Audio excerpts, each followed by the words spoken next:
Hey everybody, welcome on back to youtube.com/SeanOsaurusRex, where I play video games every day of the week, except for Saturday or Tuesday when I watch video games. Watch video games on Tuesday, taste test stuff on Saturday. If you'd like more content from me, be sure to scroll down, subscribe, ring the bell. You'll be notified when I post new videos, and you can keep up with all the things happening here on the channel. We have an exciting week of content coming up. We have tomorrow. Yeah, when this video posts tomorrow, will be an ID at Xbox showcase. That video will go up Wednesday, and that will lead into the Demo Fest coverage throughout the week. It'll be Friday, Sunday, and Monday. Should be 3 parts. I can't imagine it needs to be 4, but who knows? You know, things could happen.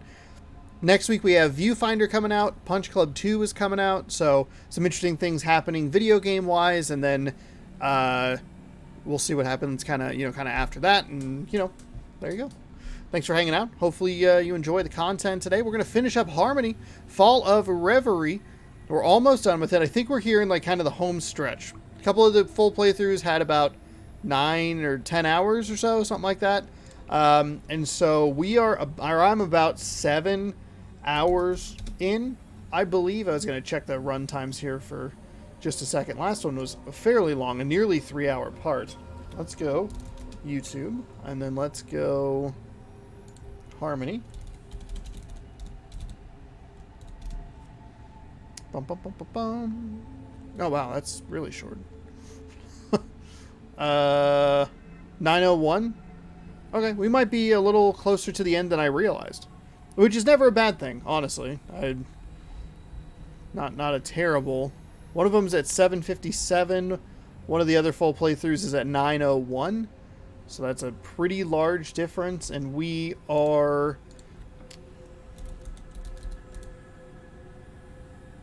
4.5. Oh wow, okay.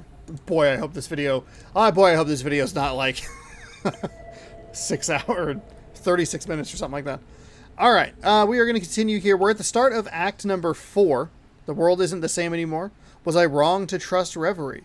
People still need me here in Alma, but I need to dig down deep inside to find a new strength. We are here in Act 4 of Chapter 1. Looks like we have like 2 little chapters, and then we'll get to the end bit. So let's see. We have Glory or Chaos. Naiads will stand. Bliss or Truth. And then Alma United. Interesting. Go into Act 4, Chapter 1. Back to me. Hopefully fewer internet issues this time around. I did forget. There is like... That one was a little bit wonky, but... Whatever. I think maybe I messed up. I'm trying to fix my headset. My clothes and hair are soaked with sweat. My ears ring, my vision's blurry, and my mouth's dry. Oh, that's right, we drank that thing. There's a warbling, eerie droning inside my head that won't stop. As if by instinct, my fingers curl tightly around my necklace, and reality dissolves around me. That vision. Everything collapses as my consciousness opens on a new world. I squeeze my eyes shut as gusts of unearthly wind whip past me. I feel like shit, and like I drank too much. Did the egregor do this to me? The horrible vision, what was that all about? What happened to the aspirations? And the red sky?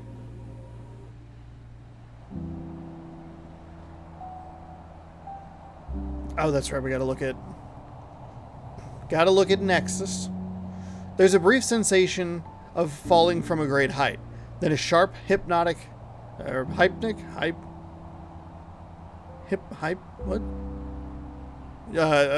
a sharp jerk as I land hard on my feet, gasping for breath.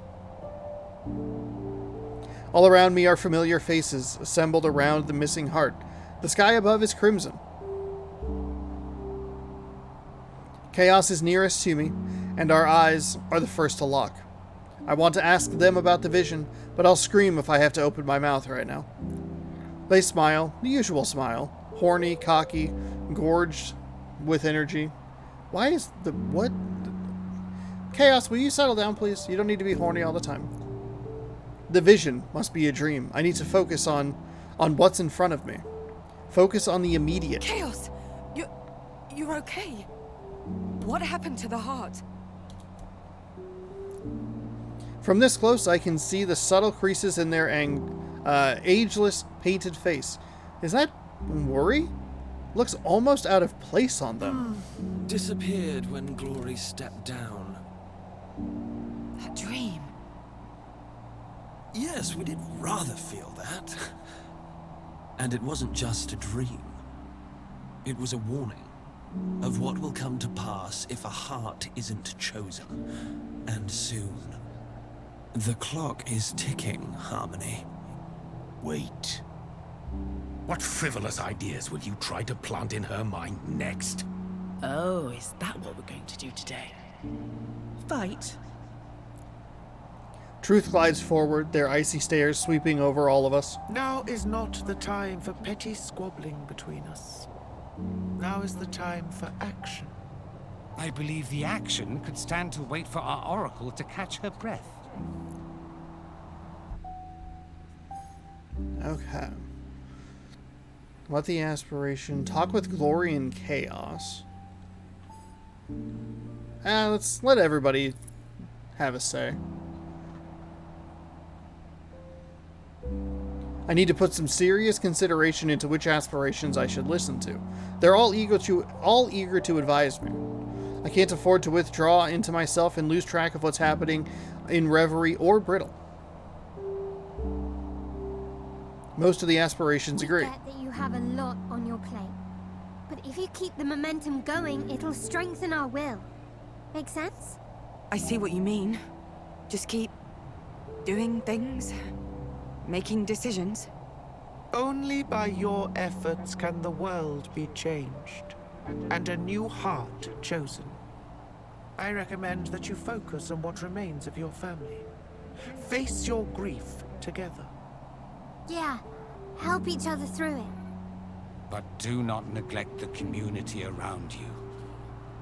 There is an energy in Brittle now, one that could unite people in action. This is merely the calm in the eye of a great storm. No pressure or anything. It's a whole lot to think about, but I promise them I'll consider their words.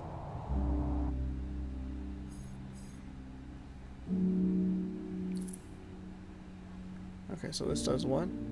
Reveals 2 nodes way deep down. Okay. I mean, it has to be played anyway, so kind of weird. We only have 1 exit.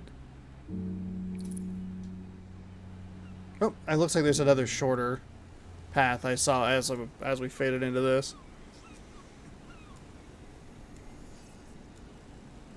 Back in Brittle, I fumble around my dresser drawer for a painkiller. My body feels rusty, my left leg's numb. I must have slept on it funny. And I stink. I grab a towel and head to the shower. I just need a few minutes to myself before I get back into thinking about everyone else. I try to calm my racing mind and focus on the hot water running down my skin, on breathing in the steam. For a little while, everything feels better. My phone dings. Anxiety wells up in my chest as I hastily rinse my hair and reach for my towel. Once my hands are dry, I grab my phone. It's a text from Yana. How are you doing? I hope today is a decent one on your end. All I can think to reply is, thanks, I appreciate it. What else can I say? I don't want to try to put any of what I'm feeling into words right now. I can't, but I do appreciate them reaching out. I know I need to focus, but even once I've showered and dressed, I still don't feel awake.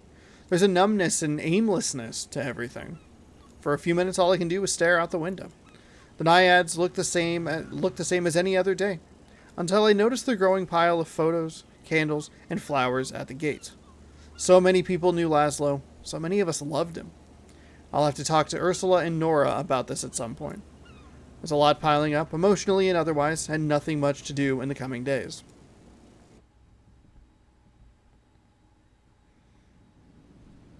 I can't stay in my room all day.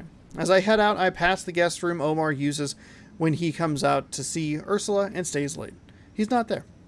I have so many questions about the future. There are so many different paths, all going in different directions, but it's so much more disorienting than before. My powers aren't what they were. Drinking that egregor definitely didn't solve all my problems. I thought I'd find them here. Nora and Ursula, waiting for me in silence, keeping their distance from one another, both having things to say, questions to ask, demands to make, wants, needs. All things I have to consider. Okay, so if we go out here, there's a path over this way, and you have to get 2 glory crystals to have it. And you can kind of just get out of this chapter super quick if for some reason you were kind of wanting to do that. Some power crystals. It is kind of interesting because there are, there's achievements tied to this stuff, but it doesn't seem like there's a whole lot. I'm curious how many opportunities there are for glory crystals, and it doesn't look like there's much of an opportunity. Nora needs a breather.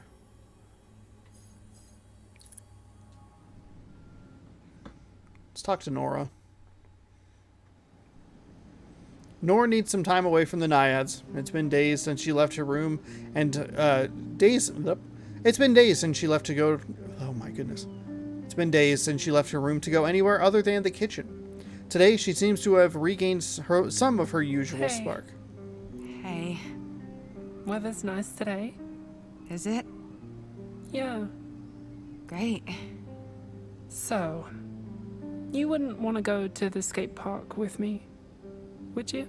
Yes, I would. I'd like to spend time with her, really, but it sounds exhausting. I'm still so sore and fatigued.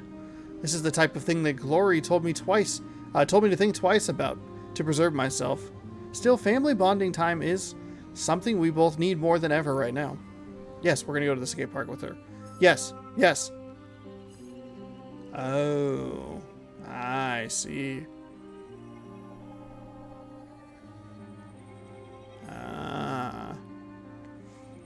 So this reveals 2 nodes on the left side. And then if we go over here... Why, oh. I don't know, it looks like you can, like, kind of look at the eyes there. Then you would, so you'd be able to talk to Ursula and talk to, okay, then you'd get 2 to gain 10. And then you'd be able to just get the heck out of here. Which is kind of interesting.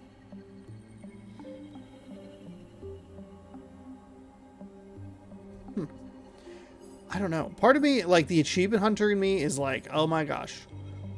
Get the glory crystal. Get the glory crystal. Get the crystals as quickly as possible.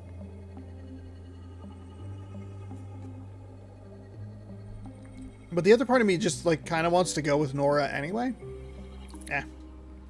Don't worry about achievements now. We could always, like, restart the chapter. I agree with her, and we head out right away. Nora does her best not to look at the trinkets people have left for Laszlo. Hate them? She clears her throat and pulls her scarf tighter around her face as we step out into all. I'm glad people are thinking of him and love him, but he was my granddad. I've heard what they're saying on the Trivid and online. Some people are trying to make him into a symbol of MK's oppression, but, like, that's my granddad they're talking about. And he's dead. I'd never wish this pain on anyone. But I wish people would think about how using his name and face for the movement makes us feel. But what good is it to call for revolution and then refuse to get involved?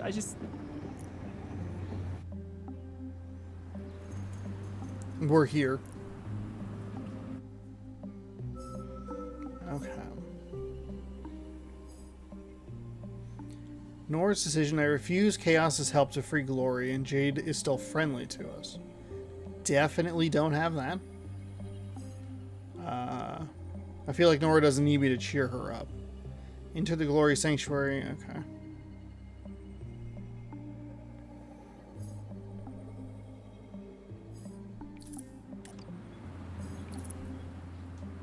Oh, okay. I didn't realize, okay, alright.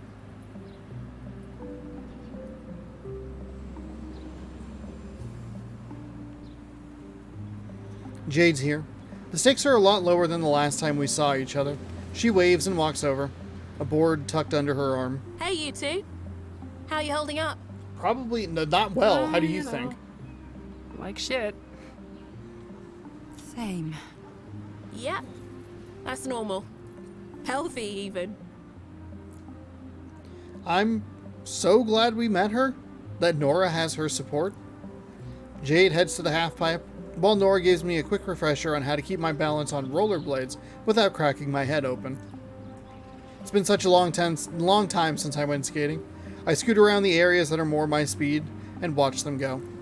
After a while, Nora glides past me on her board and drags one foot to a controlled stop. Hi. Would you hate me if I said I needed a change of scene and might sleep over at Jade's tonight? Part of me wants to keep her close by, but I bite my tongue. I think she really needs this. Yeah, she needs to absolutely just get fucking wrecked. I love you, and I think you should go. Okay, how about this? That's kind of the reason I wanted you to come, so I could ask you that. To skate too, but, yeah. Still love you. I'm feeling a little steadier on my feet, so I skate after her as she zooms away. Jade is taking a breather and checking her phone, but she gives us 2 thumbs up from a bench nearby.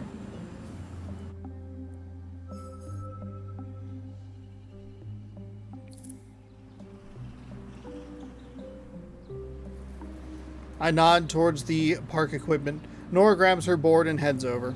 A moment later, she's sailing. I'd forgotten how good she is at this. I fumble with my shoes. My old rollerblades still fit, but the straps were always the tricky part. We can go back for the training wheels if you want. Friggin' damn. My god. I roll my eyes. She grins and scoots off again. Once I'm finally on my wheels, it doesn't take long for me to get the hang of things again. One foot in front of the other. Don't push. Slow, smooth motions. Use your arms for balance. Still got it. Then we're together, Nora on her skateboard, me on my rollerblades, and shaky legs. We glide hand in hand. We soar, we laugh. We forget our troubles for one blissful moment. What else can we do? That's like kind of what playing video games for me is. You just like kind of forget.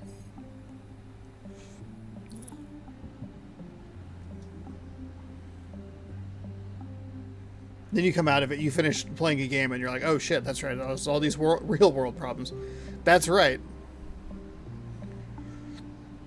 See what Ursula wants. Over the last couple of days, Ursula's really been looking her age.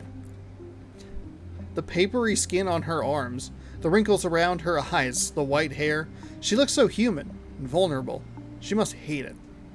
What have I changed to? I'll be going to or the have bar I changed soon to do some cleaning and tie up loose ends, shutting off the electricity, water, and such. I need help if you're able. No. I tell her I'll let her know, and she nods, brisk and businesslike. It's not long before my phone dings again. It's Yana, offering to come by to get wasted and eat ice cream together. I mean, come on. Come on. I kind of don't really like my mom in this game, you know? And I want to specify stress in this game. But then Yana? Telling me to pick between cleaning and a hottie? Come on. Could that be just what I need? Not getting wasted, but spending time with a friend. I mean, getting wasted. I mean, you know, if it just happens. Where's Yana? Which side is Yana? Oh, hell yeah. Wait, what? Why does that block all of these off? That doesn't make any sense. Why would that block everything off?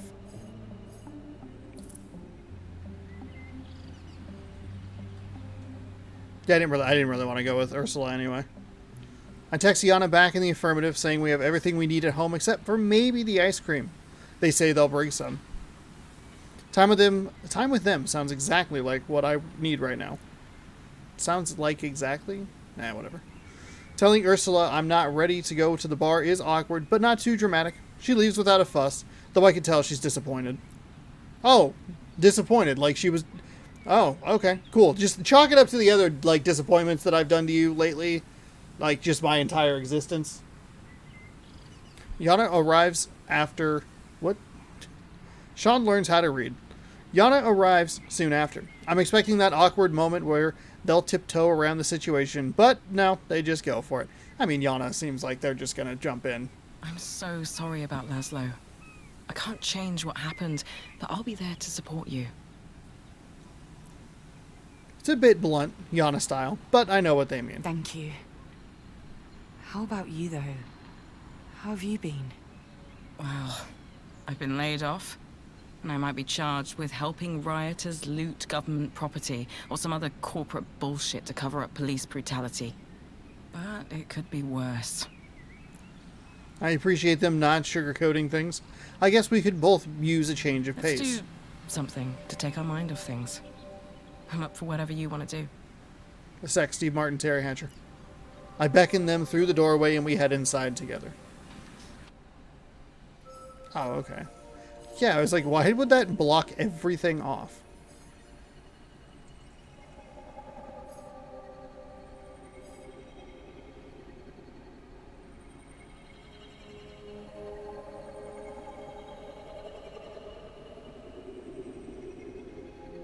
So do we... Oh, we get to play 2 of these.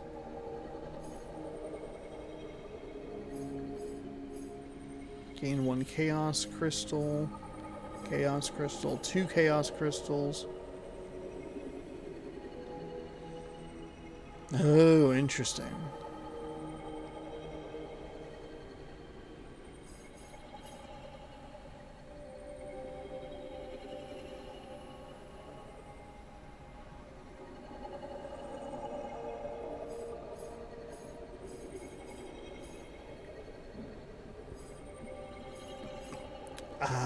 So they really want you to do a quick tour.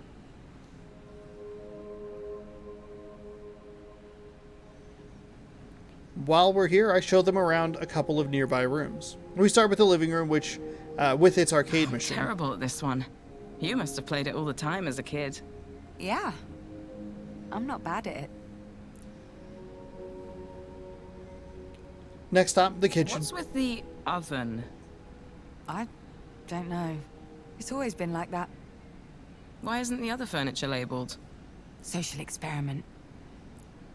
They spend a few moments gazing out the window into the I garden. don't really want to stay on Atina forever. But if I had to, I'd love to live in a big place with a garden. Just like this. I show them the drawings Nora and I made when we were young girls. Laszlo and Ursula got so mad at us for those, but they never tried to get rid of them. Maybe they're impossible to erase. Weird quotation marks. As I show them the bedrooms, they turn to me curiously. Your room isn't near the others? I wanted some space when I was younger, before I went away to school. Gotcha. Is your room part of the tour? Oh, it will be later tonight, Yana. Don't you worry about it. Depends where in the Naiads we end up. We're sticking to the main building at the moment, so I doubt they'll get a chance to see it. Oh my fucking god. His character's just me. Oh god. Giving a tour of like my apartment or something and be like, alright, well, there's the kitchen and the living room. They're like, oh, is your room on the tour? Well, I mean, not really. It's up another floor, and do we need to go up another flight of stairs? You know, it's hot. I'm already kind of sweaty. Let's just relax. God damn it. Alright, so...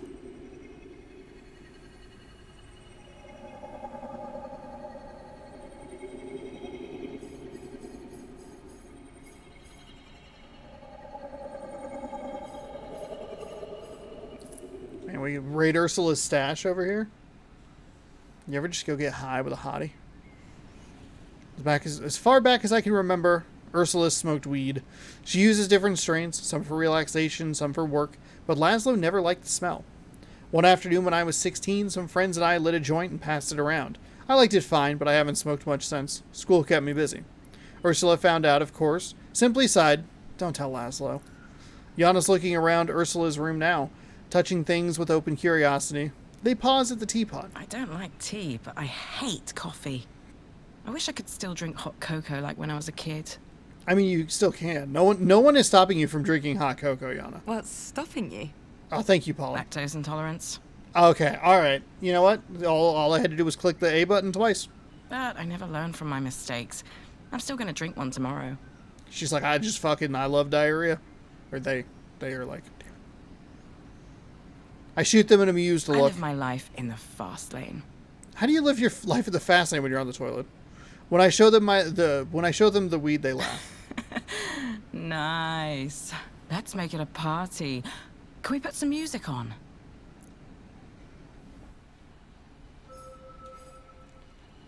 Wait, we should put it in the freezer. The ice cream scandal. Alright.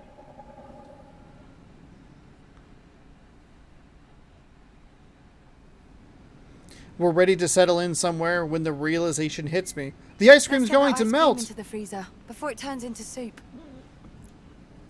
Yana turns to me, looking extremely serious. There is no ice cream. Excuse you? Are you kidding me? It. I thought maybe you'd forgotten, so I didn't bring it up. I am not a child! I wanted ice cream. Where's my ice cream? Where's my ice cream? Come on. The jig is up. You're a con artist. God, you're lucky you're hot. I only have myself to blame. I'm sorry. Really. I just smashed something into the floor. You're lucky I want to fuck you. It's okay. Let's see what else we have. I wanted ice cream, though. Inside the freezer are a couple of mint chocolate cones hidden between ice-encrusted containers. They've been there a while, but they're still good. It's a lucky day. You like mint chocolate chip? Oh my god, don't eat that in front of me. Oh, Polly, I need you to be way less like me right now. Don't eat random stuff out of the freezer. If someone asks you if your room is on the tour, be flirtatious.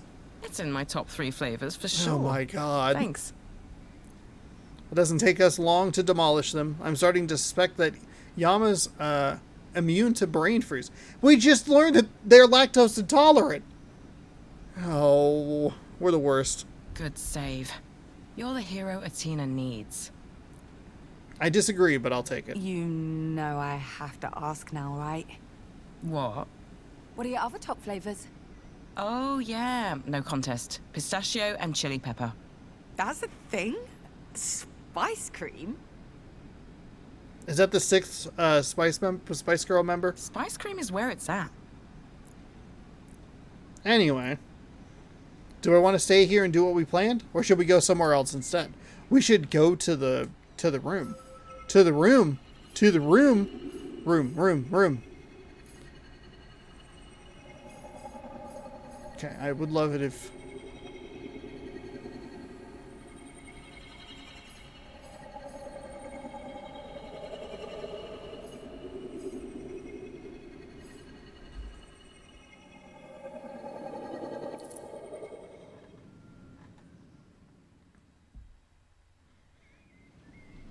Yana climbs the diving board and sits, legs dangling in the air. Careful.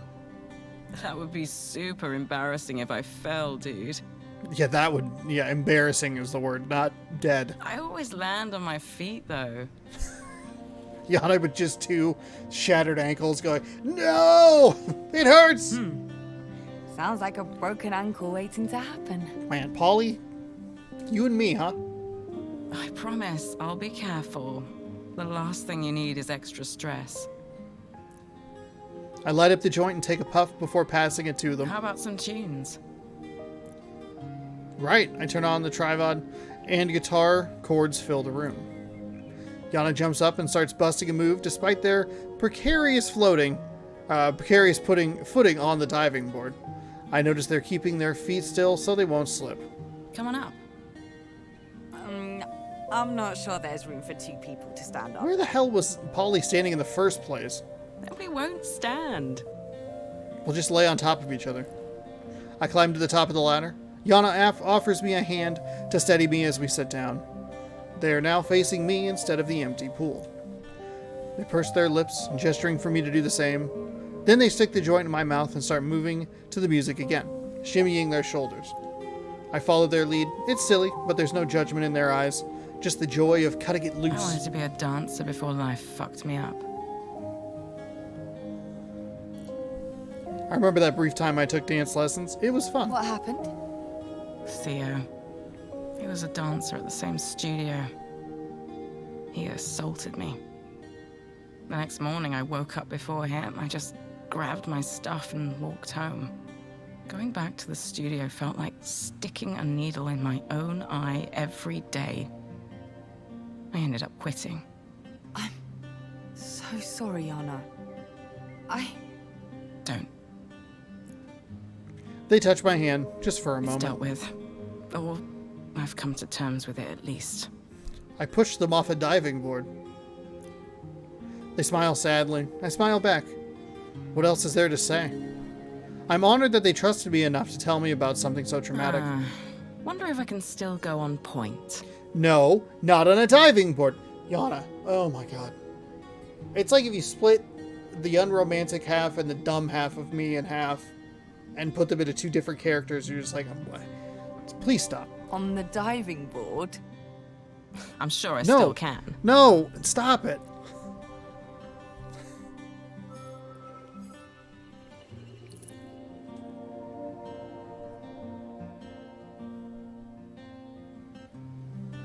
Yana gazes out through the window. I've come twice.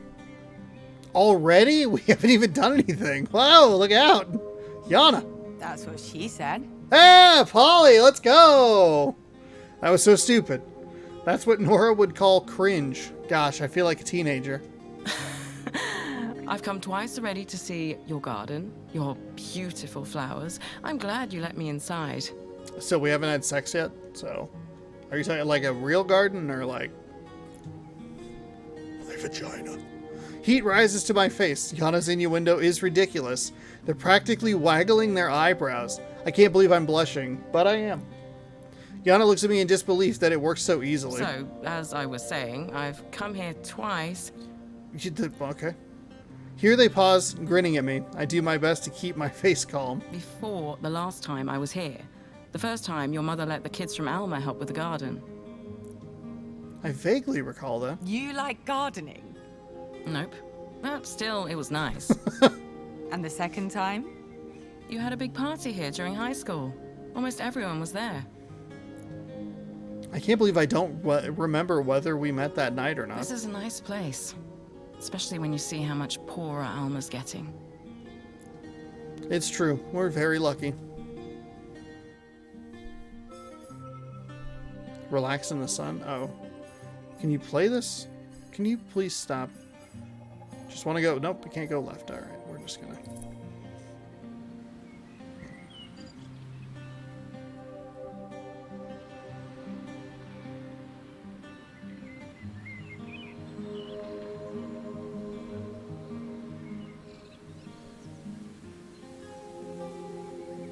We head to the garden and sit among the flowers. The sun hasn't scorched. Eventually, the speck of warmth between my fingers vanishes as the joint goes out in my hand. Gray ash fluttering away on the breeze. Yana points at my hair. May I? Feel free. They scoot behind me and start combing their fingers through my hair. Wow. Soft. Sometimes I miss my long hair. But I'd be too pretty. With great power comes great responsibility. It's just like if I had long hair, it would be a non-stop fucking marathon of fucking. Short hair's easier. People don't mistake me for a woman as much. Now, if I could just get jacked as hell, maybe they'd stop altogether.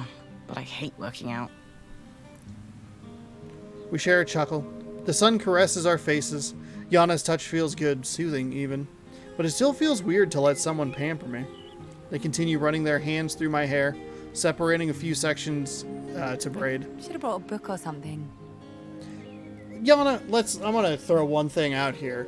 If you're already worried about having long hair and being too hot, you're gonna get fucking yoked and not be worried that everyone's gonna think you're just a goddamn sex machine.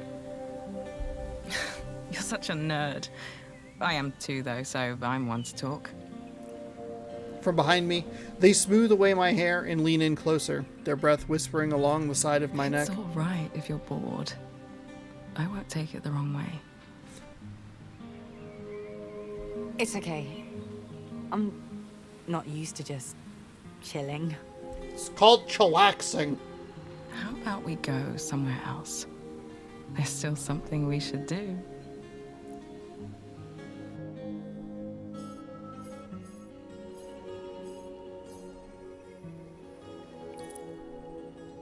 Oh, I can do this one. Oh, okay, cool. That's what I was trying to get to. I don't know why I couldn't. Yana gazes out through the window. I always wanted to leave the island, but I couldn't. I guess there's no point wondering what my life would be like now if I had, but I can't help it.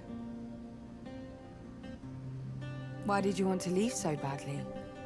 It's been weird to be here since I was 13. I never went away. I would have liked to move somewhere no one knows me and never come back. That's not exactly an answer. They look at me, smile defiantly, and don't say anything else. Sorry. It's okay if you don't want to talk about it. First time I got drunk, I must have been 17. It was on a playground, sitting on a whirly. The A hell girl is told me that? about this trick to fight the cold, and we took turns sipping from a thermos she had. Too bad it never gets cold here. I always wondered what a cold winter would feel like. I've seen everything to see here, and I'll never see anything else.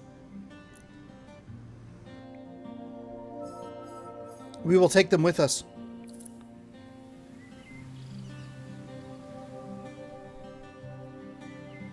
Yana suggests we go to the beach. They're so enthusiastic at the idea that I can't help but follow them.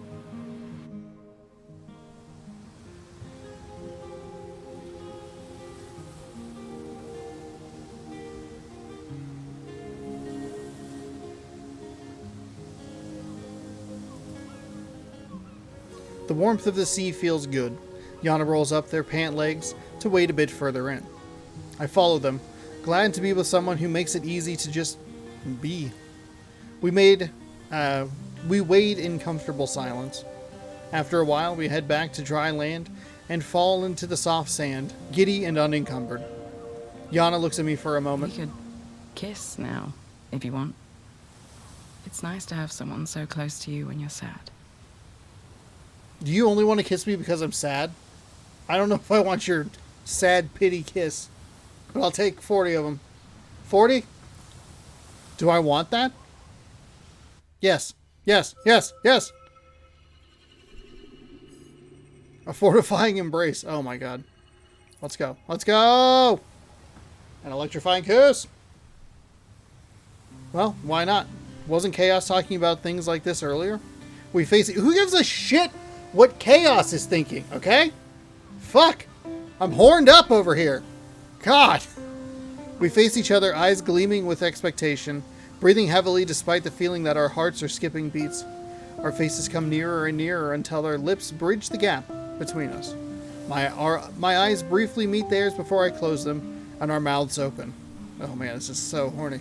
At first, we're slow and hesitant, asking permission without words, exploring, and then our bodies are clasped against each other in a tight embrace. Okay. I dissolve into the moment. There's a devouring hunger inside. Yeah, it's called fucking horniness. There's a devouring hunger inside me, starved for the feeling of being alive, of leaving the world behind and having someone just be here with me. Softly, Yana presses against my chest and pulls away for a breath. I move my hand from their hip. They keep theirs on my jaw. I know you've been hurting. I don't want to pressure you into anything. Slowly and gently, their thumb brushes a tear from under my eye. I didn't realize I'd been crying. Just can stay here on this starry beach or be brought into the world and perhaps become something else. We lied to them for like a long time. We just lied. It's up to you. Wait, I need a decision. Hours later, I'm still thinking about it. There's a tingling warmth in my stomach. An electrifying kiss. Hell yeah. I don't even need any of the rest of this. I'm all good to go. How do Nora and Ursula feel? Who gives a fucking shit how Ursula feels? She's the reason we're in this fucking mess in the first place. You pain in the freaking ass.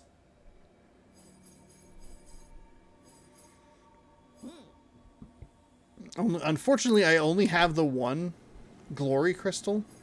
It's interesting. So, like, On this side, it like totally closes out the rest of it. But on this side over here, you go with, what's her face? Ursula, and then you can do that.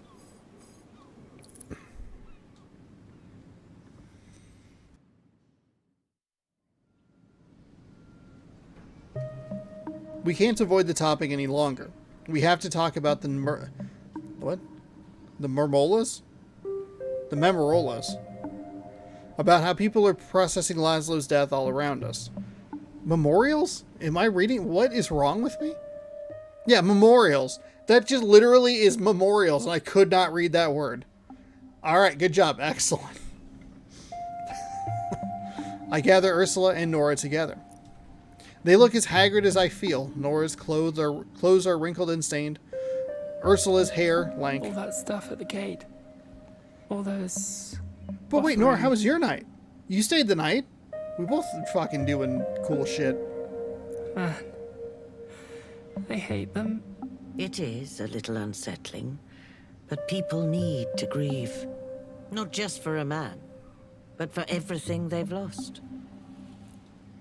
Laszlo as the face of political dissent in Alma. I'm not sure how I feel about that. I don't know. Laszlo wasn't just ours. It's a lot to handle. Laszlo was the face of Alma. Oh, you have to have one bond crystal.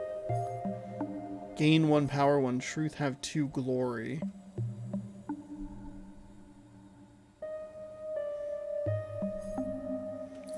This one was kind of the one I was leaning to. I know you don't have to have anything for it, but like Laszlo knew a lot of people. And as much as we like to possess him as ours, like he's a known man, known quantity. It's strange what a family does to your perception of a person. Strange what family does, okay. Their role in the family becomes their identity. Laszlo was a granddad, a stepdad, head of a family unit, co-head at least. But that wasn't the whole of it. Laszlo was a friend, a barkeep, a confidant, a drinking partner, and a storyteller. He didn't belong to us alone. Right now, his identity outside of our family bonds is more important. Isn't it?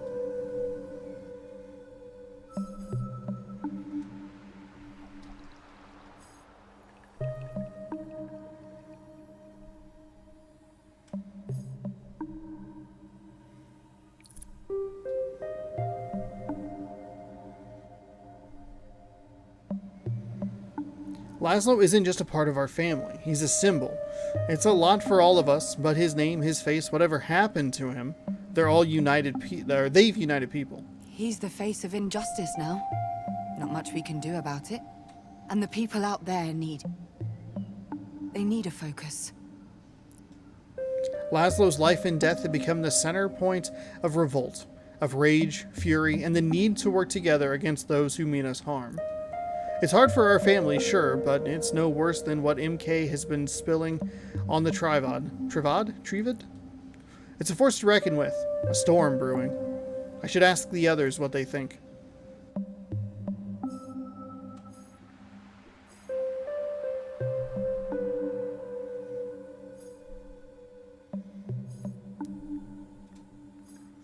So I have to do 2 of them?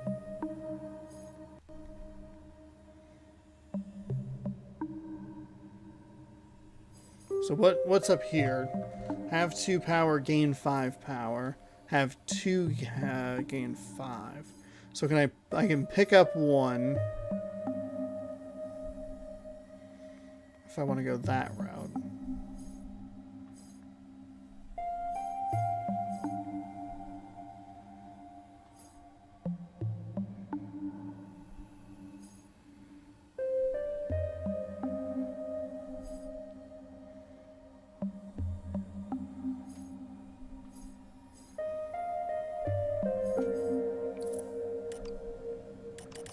Wait, what? Which one was my duty as a big sister? Go with Nora? Nora needs a breather? Politely decline. I thought I had... Huh. Alright.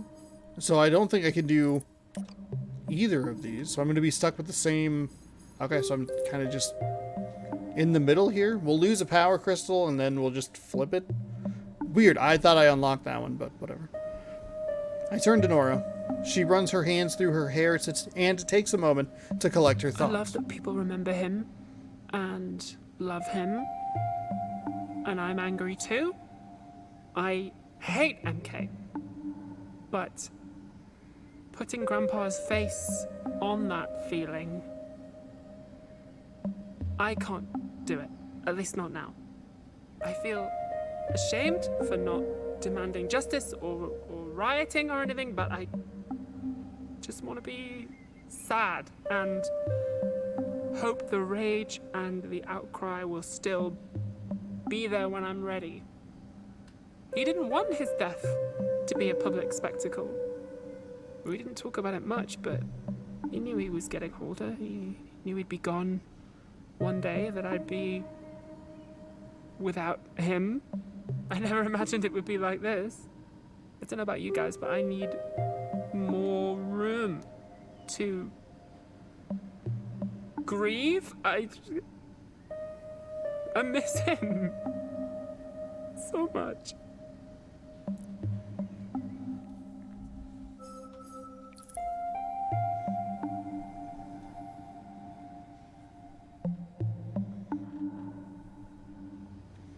Ursula has something to say. There's a limit to what we can control, and Laszlo's death is not on us. It's kind of on me. It's hard because we knew him, but there were also things he did not share with us. For my part, I have mixed feelings, if you must know. Nora, I know you don't agree.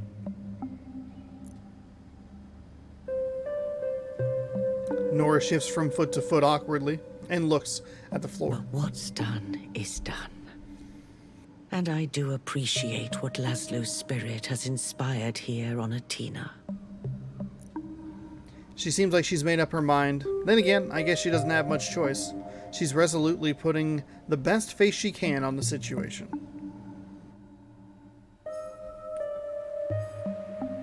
Now what?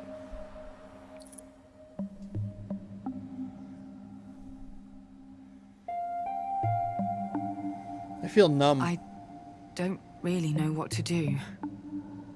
I don't think there is any right way to feel about this. It's not like anything like this has happened to us before. Thank you, though, for being honest. Nora smiles sadly as Ursula touches her arm. Everyone said their part. The only remaining question for us to answer is, what are we going to do about the way Laszlo's face is being used politically?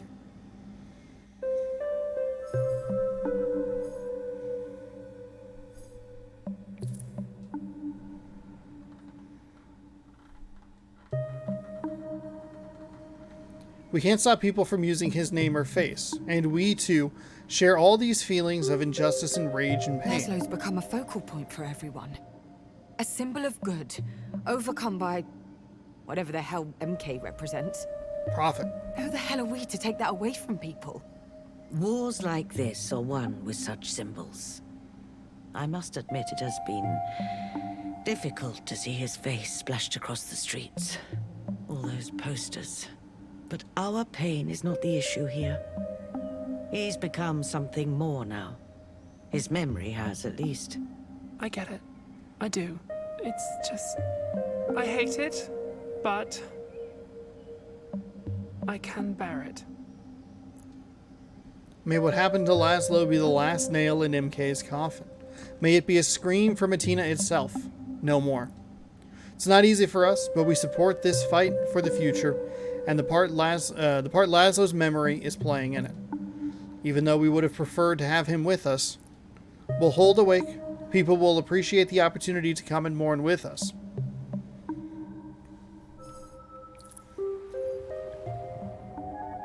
I did not anticipate so much fallout from the Laszlo thing, because a lot of it, like after it's revealed that he dies, at least in this playthrough,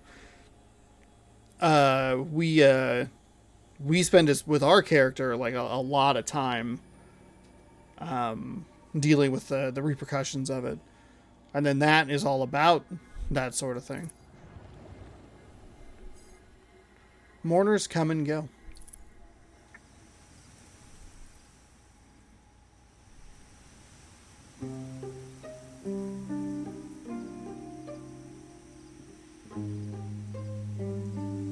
It's nice out tonight. Warm but not overbearing. Not a cloud in the sky. My heart's still in pieces, but my head is clearer. The voices are speaking more slowly now. As the gardens come into view, I feel another cramp scrunch itself around my abdomen. Perfect timing. I see a crowd has gathered for the wake. Familiar faces, strangers, people from every echelon of Alma society. I answer the sympathetic looks thrown my way with a smile, and my thoughts return to reverie. Even cast in red, it's a familiar place for me now, for better or worse. Truth has been restored, chaos and glory rescued, but there's more to do, and I can't see the outcomes for our story. In this moment, the present is your chief concern. It will be painful, but it always is. When many grieve as one, it may hurt less.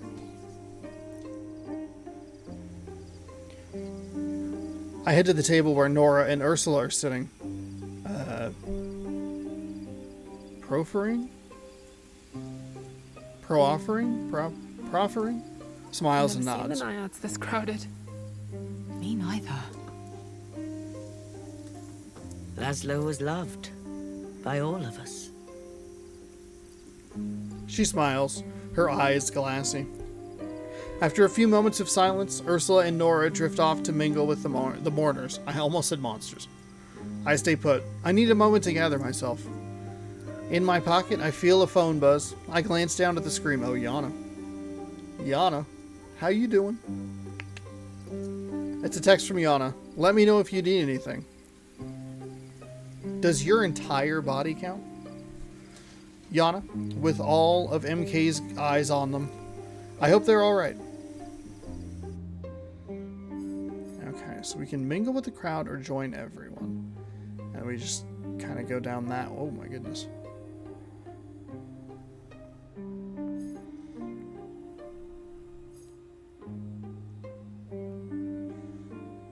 Join everyone.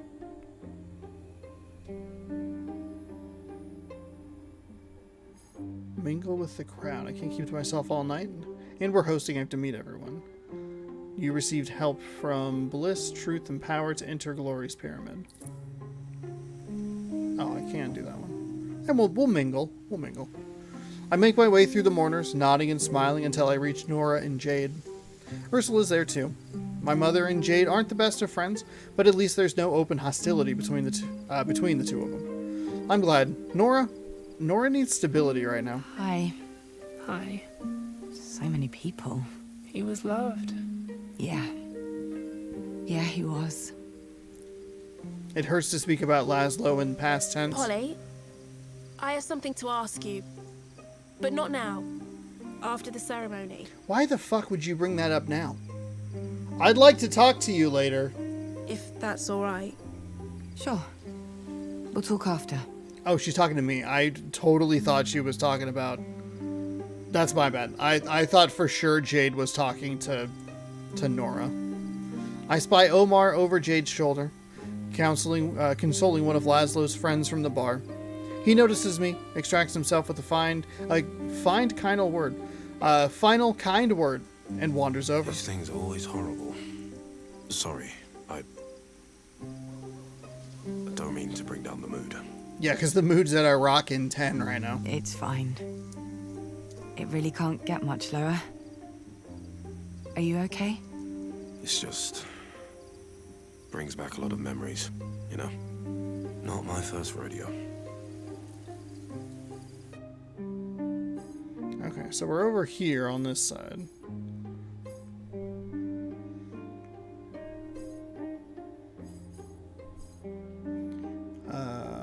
You know what? Let's talk to Jade. They wanted to ask us something anyway. Doesn't seem to really... It's like we're looking at a kind of truth and chaos stuff over here.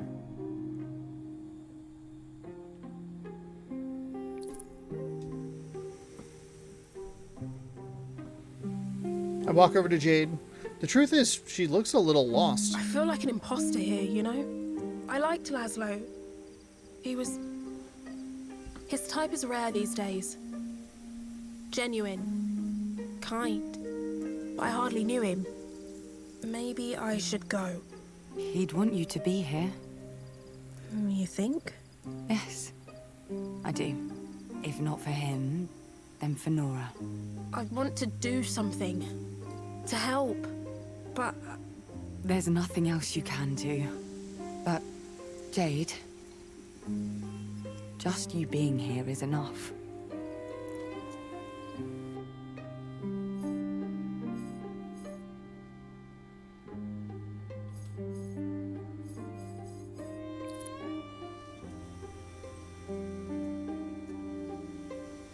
Jade sees someone she knows. She touches Nora on the shoulder and moves off. I head over and instinctively pull her into my arms. The tears come naturally. I feel Nora's shoulders shake as she buries her head in my shoulder. Feels good, natural. Neither of us attempt to stem the tide. When we part, she's smiling weakly. She wipes her nose and eyes on the end of her sleeve. Come on. Let's find somewhere quiet. Get you a drink. Alright, so then the only one...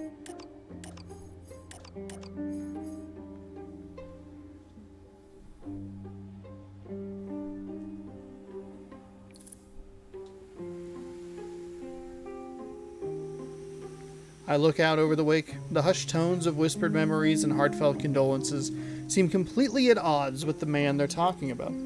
I can imagine Laszlo striding through the crowd, grumbling loudly about how no one's having enough fun. I smile, despite everything. When I turn back, Jade and Nora are holding each other like their lives depend on it. Jade whispers something to Nora and kisses her forehead. They separate and kiss for real. I smile again. Imagine Laszlo is smiling too. Oh, okay.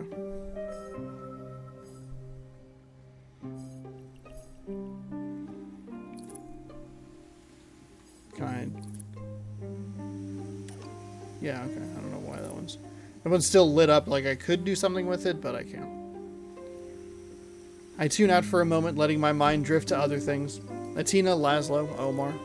I need to be certain that my choices are correct. So much has changed since my return here. Reverie, the aspirations. My idea of the world has shifted. The crystalline chime of cutlery on glass brings me back to my senses. Ursula stands at the head of the hushed crowd. She looks grave but composed. Speech time. Thank you all for coming here today. I can't speak for my family, but I know the sight of you gathered here has done me a world of good. So, Laszlo. Laszlo was... She pauses, her eyes darkening for a moment. Laszlo was my partner. Laszlo was a parent. Laszlo was the cornerstone of a community. Our community. And he is gone. Her speech continues. She describes how they met and built a life together, both with young children in tow. But I'm not listening. I can't listen. I don't give a shit about this fucking bitch. Hearing the past tense used with his name is too much to bear. My mind swirls again, thoughts and memories coming like a torrent as my knees buckle, and I reach instinctively for the corner of a table. No tears, no gulping sobs, just pain. Grief is unpredictable. I feel numb sometimes and other times incredibly raw. Some days are much better than others, but the lows are the lowest I've ever felt. Nothing will ever be the same as it was again. It hurts to think about. I feel as if I'm breathing through a straw. Oh, like that smoking thing they used to do for kids? Like, you want to smoke cigarettes, young child? Well, you fucking better know that it's going to be like breathing through a straw. Time for confrontation? You and Yana share a kiss on the beach. I try to soothe my mind. Let's go. Unlock a hidden node? Oh, so this one's kind of just like go off to the side. Memories come thick and fast. That's what she said, you know what I mean? Laszlo watching my first steps on the diving board. Riding on his shoulders, my first trip to the bar. A grazed knee, a hug. A storm of whispered encouragement and affirmations. I choke on my own breath. My eyes water. I think of Jade, strong despite everything.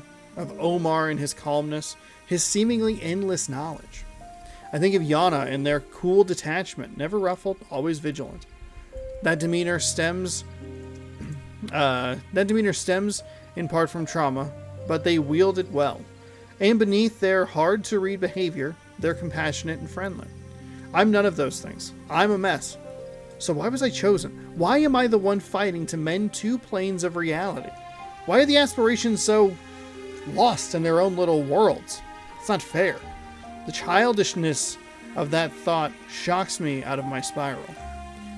I think of our kiss, Yana and me. It was a long time coming, but worth every second. A cool wave washes over me, my thoughts slow. I reach for my phone and shoot a text. I shoot them a text, discreet, or direct, honest. I wish you were here. They respond immediately, me too. I exhale. That feels good. I feel better. Guy would hate to send that fucking, I need you here, and just like, you just wait. You just like check your phone constantly, like, are they gonna message back? Please? Huh?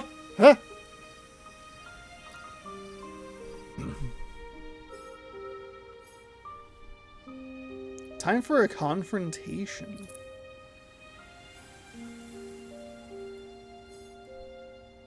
Where are we looking? Oh, okay. Oh, boy.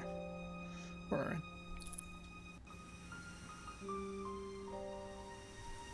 Ursula is still speaking. A ripple of laughter echoes through the crowd.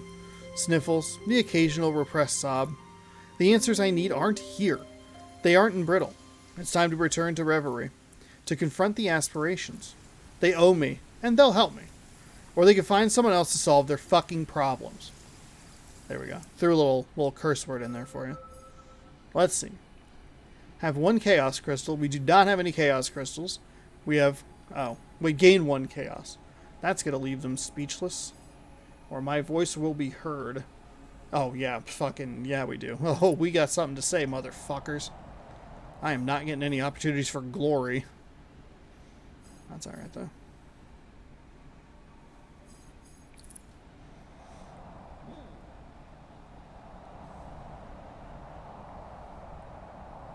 So I can just go back now? Is it just because I've ingested the whatever it's called? Egregor? I close my eyes, and the red sky of Reverie appears before me. Where only recently I saw nothing but beauty in this landscape, I now feel injustice. I've done so much for this realm and its inhabitants. I've given so much of myself. I can't go on like this. Our arrangement has to change. I know they can hear my thoughts. I know they can feel my distress. The only question is, who will respond? Okay, my voice will be heard.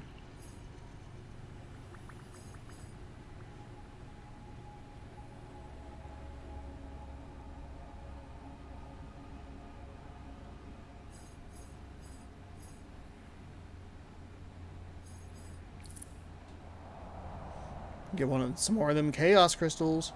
I feel the heat of chaos before they appear. They look different. No manic smiles or arched eyebrows. They actually look serious? I was wondering when this would come up. The whole you help us, we don't help you thing. I mean, you're right, of course. Really? Objectively. We aspirations do get rather lost in our own little world sometimes. No pun intended. Were they listening to my thoughts? Eavesdropping? It wouldn't surprise me. But you've done right by us. Repeatedly. And for that, yes. It's only right that I volunteer my aid.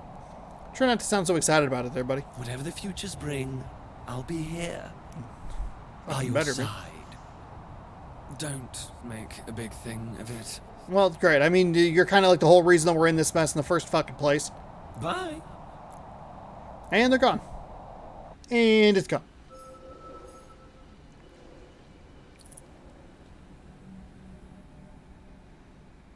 I open my eyes. Instead of Brittle or even Reverie, I see nothing but the void.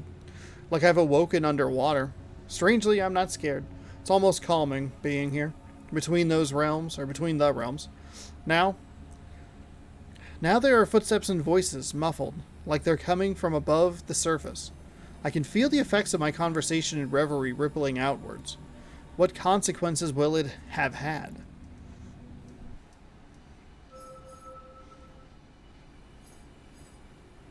Oh boy. Alright.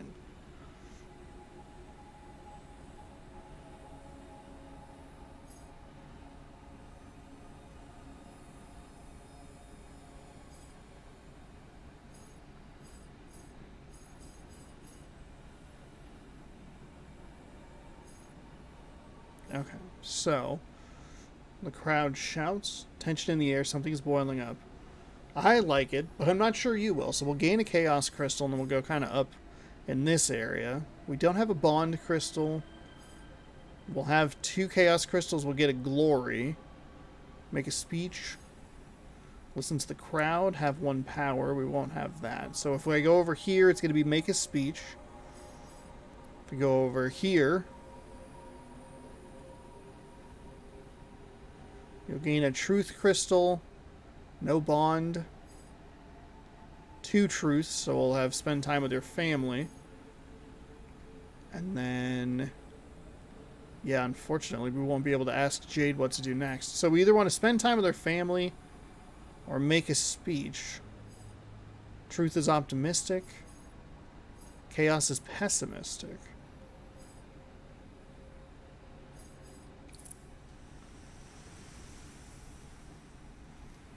I close my eyes again, and the sound's clear. I'm back in the garden. The crowd is applauding the end of Ursula's speech. Not just applauding, cheering, which is odd considering the context. Someone grabs my shoulder. Omar. Didn't you hear? No, I was away. You in? Never mind. Listen, Ursula just told everyone. Alma, the whole community. They've launched a class action lawsuit against MK. What? Yeah, it was her idea. It might even help the Prescients. Her way of apologizing, I guess. He beams at me, claps me on the shoulder, and moves off. This is a big deal. MK controls the police, the security apparatus of Fatina, but they've never managed to stack the courts. This might actually move the needle a little. Is this happening because of what I said? What I said in Reverie? Truth is there. The situation pivots once more. Certainly didn't expect this. Not at all. It's not like my mother to be so community-minded. Death is the ultimate clarifier. Your mother has changed. The question now is, will you change along with her? The crowd shifts from cheering to chatting as many people start discussing things at once. I should make the most of this high-energy moment. Okay, so 1 truth and 1 power, no. 1, 2, yeah.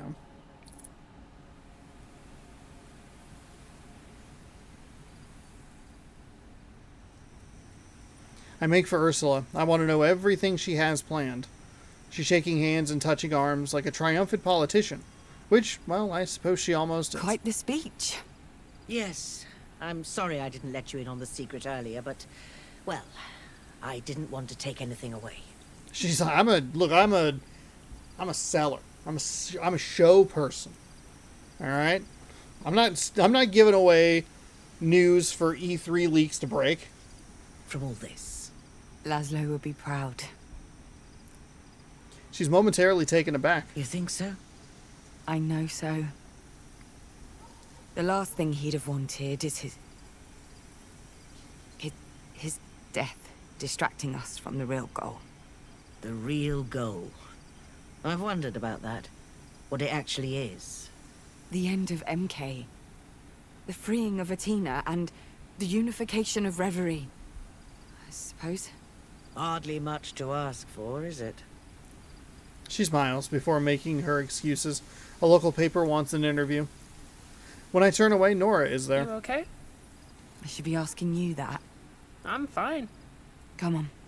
Every morning I wake up with the world's worst headache, and I still can't hear out of my right ear. Nora. Small price to pay for, stopping MK. For now. I want to scream to the world how proud I am of her, how she's become one of the strongest women I know. I want to grab her and never let go. Instead, I touch her arm and smile. She smiles back. Nothing more is needed. My phone buzzes. Yana! Let's go! I take the excuse to separate myself from the crowd. It's all a little much. I text them the news of how happy I am about these developments. And I would do anything for her. So can I do these? Have one truth, have one bliss. Have one glory. One chaos. I guess I probably should have gone to the right and maybe looked... Ooh, inside a riot. One bond, one power. One truth, one bliss. So... Yeah, it would have actually been kind of good to go over here and just pick up the make a speech. Just to kind of be able to go this way. And get the 10 glory crystals. I don't think I have any glory crystals. Oh, but I don't have any... Okay, cool. I can get the bliss crystals anyway. Alright, that's fine.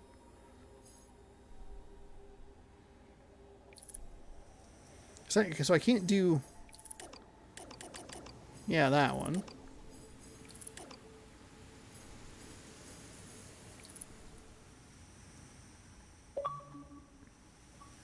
The crowd is gone. It's just us now.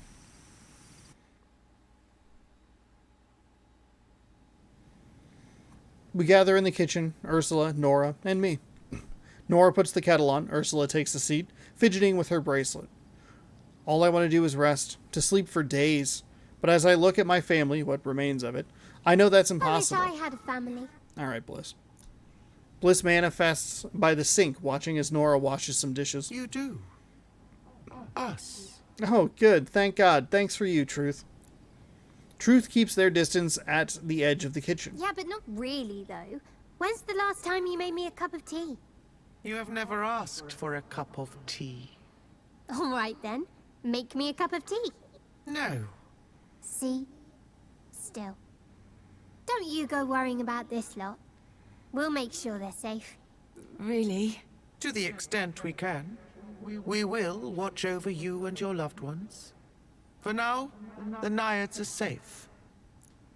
I nod in thanks and the two disappear. There was talk of more protests tomorrow. With the news of the lawsuit, no doubt such talk has increased. We'll see what happens. For now, I'm just happy to be here with my family.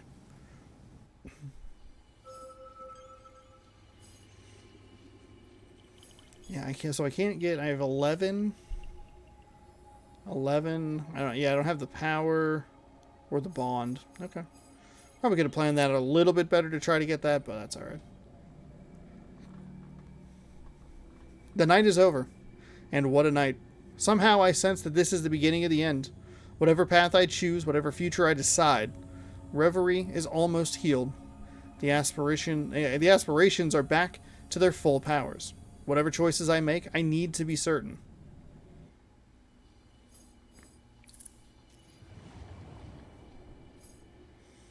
Alright, only the one. So you really only have, you have a pretty limited time. If you're playing this in achievement hunting or whatever, you have a pretty limited time to grab the glory stuff. And it looks like you only have the one shot to get like the plate a thing based on glory. Maybe that pops a little earlier.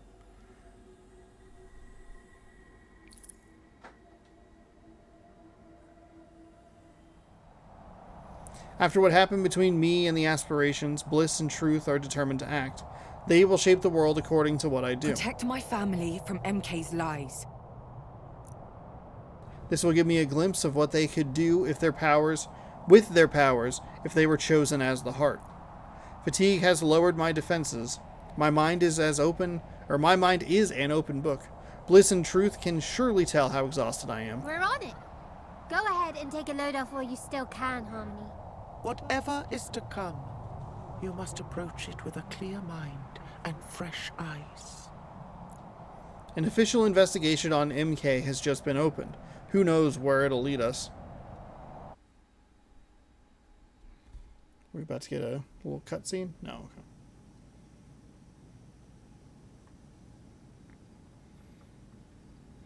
There's a march starting outside. I can hear them. It's all boiling over. Laszlo's death, the freeing of the prescience, and MK's inhuman policies. I watch the crowd move. I can hear them chanting as one immense voice as they go. The world will know what happened here. The army is soon deployed to contain the flood of protesters. Once they near MK HQ, they scatter. My heart is with them. It's simple. It's about keeping the people we care about safe. I want them to have a future. Don't worry. We're on your side.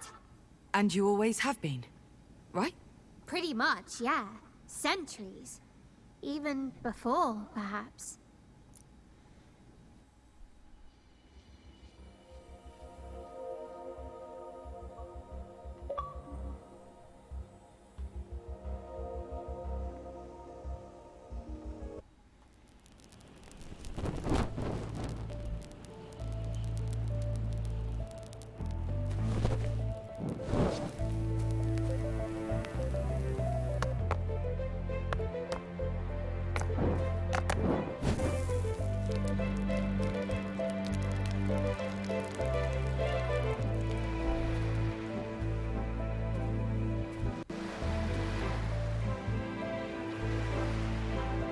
Get a little history lesson here.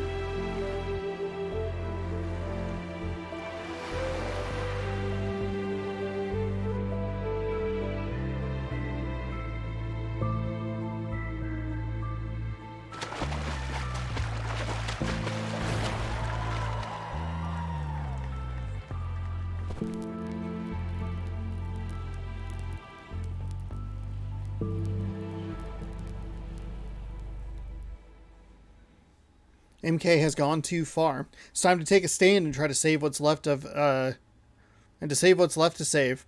Alma is concerned, and its people are lost. Reverie needs a heart and a new dawn to rise.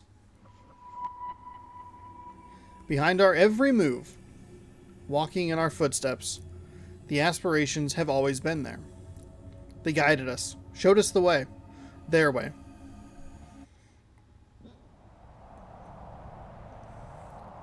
The vision I had proved one thing. The world is always ready to change, and I must be too. The circle of aspirations is complete again. And very soon, it will be time to put an end to all this and choose a new heart. A heart to lead future generations, to lead the world. I won't be choosing for only Atina or myself. There are many things at stake, many lives. And after everything we've been through... This is it. And I can't do it alone. I'll need all the help I can get. Alright, Act 5.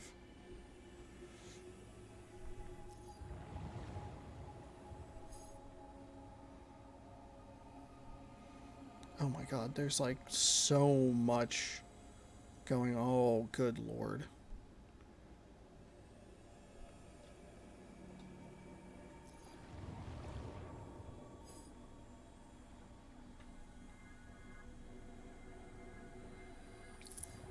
Oh wait, hold on. Hold on, let's go to the... It's almost time. A brand new day. Hopefully we can get a bunch of glory crystals in here. But we'll see. I open my eyes and roll out of the sweltering cocoon of bedsheets. Wow. It's already so hot. Something's off with the climate. It's as if the heat never left the air, or our walls, our sidewalks, our bodies, not even in the dead of night. I stretch and rub my face, and start in on my morning routine. Come on. You can do it. Kind of mundane ritual comes as a kind of relief, but it won't last. It's been a couple of days since the aspirations told me they'd bring a change to the world. It's almost time for me to fulfill my role. In the meantime, I have things to take care of before the naiads come to life. The place is now home to dozens of prescients. After leaving MK's clutches, a lot of them had nowhere else to go. Nora welcomed them with open arms, and Ursula played along. It's nice seeing the naiads so busy again. I just wish it were under better circumstances. All right. Let's do this. As I leave my room, I hear them, chanting, screaming, a buzz like angry bees surrounding the interloper. The protesters. Ever since Ursula drew up the lawsuit, there's been pro-MK presence outside the naiads. Today, there are more of them than usual. There are signs, megaphones, and the occasional camera drone. Not the best start to the morning I've ever had.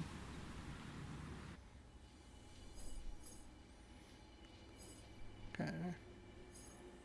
So wait. That knocks that out.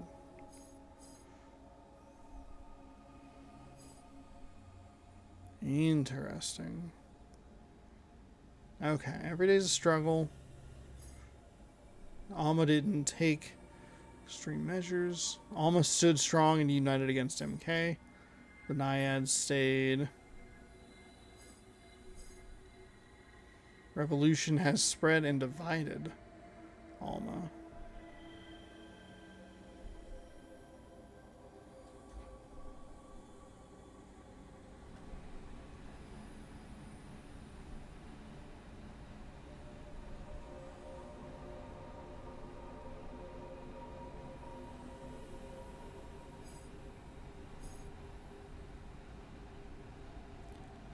Interesting.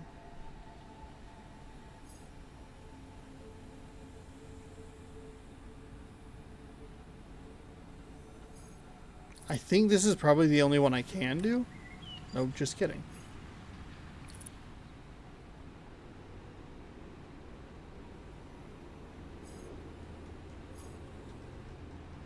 Okay, well, there we go. I guess we'll go to the middle one. Since Laszlo died and the prescients arrived, we've been burning through money faster than ever. We have to pay the bills, buy supplies, provide the necessities for our guests as well as ourselves, and make sure the place doesn't collapse around us. Maybe I should look for some kind of outside help before things overwhelm us. Nora said some of the prescients might even need medication soon, fallout from their treatment at the hands of MK. Although Nora hasn't mentioned it, the school she'd like to go to opens for applications soon, and the tuition is steep. We're going broke way faster than expected. You never see this in the movies, the honorable revolutionaries going broke trying to maintain their plumbing. So here we are, brainstorming for ideas. What about the bar? What about it? It's, must be worth something. Less than you'd think. He built that place himself out of cocktail sticks and willpower. She sighs. And the idea of selling it is, to me, quite infuriating. I didn't mean to. I know. But Nora can't hear about this. It would turn her rather feral, I'm afraid. It's Omar's turn to let the sigh escape his tired body. All right. Noted. So, are we thinking of accepting MK's offer? They sent us a lawyer and a deal. Financial compensation if, and only if, we drop all charges and sign a contract with more fine print than any human could possibly read. I have until tonight to decide. Oh, abso-fucking-lutely not. Get your fucking bullshit out of here. For the time being, Omar and Ursula are waiting for me. They want to know what I think, and Ursula looks stressed. Alright. You should listen to your mother. She's got something on her mind. Have one chaos crystal. How would you have a chaos crystal at this point in the thing?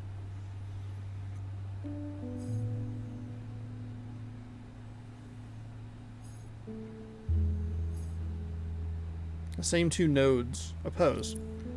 Fucking, are you kidding me? Get this shit out of here. We also did not hear the offer. No, the idea of slipping into bed with MK is horrible. I'd rather slip into bed with Yana. Let's go. But is that reason enough to say no? The money would save us, keep us going, but... There's an old Oxyon saying my mother used to quote. The hand that strikes cannot be the hand that feeds.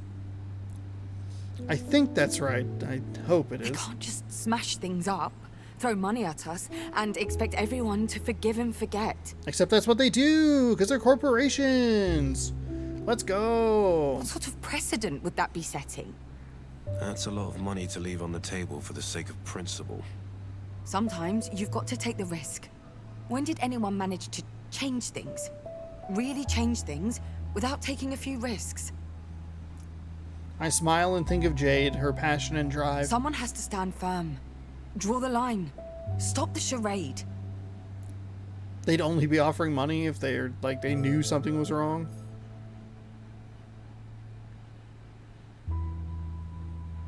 Find a way to survive. I wonder if we could maybe go back and look at that other one. I only have until tonight to find a solution. Something, anything. There's no way this offer is on the level. There'll be traps, loopholes, tripwires. Maybe they're traps we can turn back on the hunter, though. Something we can use to turn the tide. Maybe. I'm not a lawyer. And neither are you. I doubt they're bluffing about the money, at least. They have enough of it. But did they have the... Wouldn't what Omar's being, saying, yeah, Omar, be like, okay, well, they're going to promise whatever amount of money. They're not telling us what it is. And then go, oh, well, you didn't follow it, so we're out. We're not going to worry about it. But we're going to make sure they would force this other shit. Perhaps. I can see Omar closing in on himself, sinking into his thoughts. Maybe he'll come up with a good idea. I leave him to it. I have a couple other things to deal with today. So can I go back and get... Oh, this node... Okay, so you have to go up to get back. Gotcha.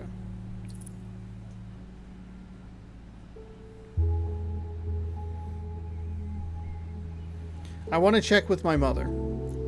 She speaks to me in the kind of severe, measured tone I remember so well from my childhood. Either you find a solution, Polyhymnia, or my hand will be forced. Oh, great. Now we're back to that name? I don't like the thought of accepting their proposal any more than you do. But there are too many things depending on us right now. Oh, did you sell at your beliefs? The bitterness in her voice is directed at MK, not at me. I feel some small relief knowing that. It's clear how much she hates saying this. But she's right. My powers aren't feeding anyone. It's hard to see what will happen next.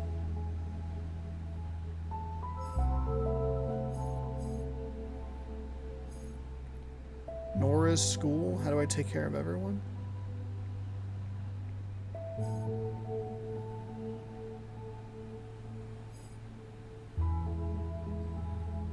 Let's not worry about Nora's school right now. There's a chance that she could, shift paths as well with Jade. In the kitchen, I steal myself a look at the bills. Ouch. If we can't sell the bar, we'll have to ask the Prescients to pay some kind of rent or move somewhere else. There's no good options, but becoming a landlord? Ew, no. But that's the system, isn't it? That's the intent. Capitalism feeds its own, company shareholders, landlords. And the rest of us are left picking over the scraps, helping each other survive. This game has been shockingly pointed at times. I wonder, I would guess that Don't Nod self-published this, because they were under Square Enix, or I think Square Enix published Life is Strange's. Their other game was under Capcom. Remember Me was under Capcom.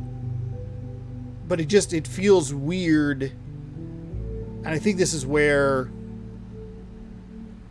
kind of games are the most interesting, is when you have a small indie game and a team that's pretty few, when you have a small indie game with a small team of a few people, you get to be pointed and not have some fucking shareholder company overlord going hey, you can't say that, you can't do that. I don't think about that. I want to say they were with Square for... I mean, tell me why it was Microsoft? They kind of just... They play fast and loose with just like whoever will partner up with them. But I wonder if they self-publish those.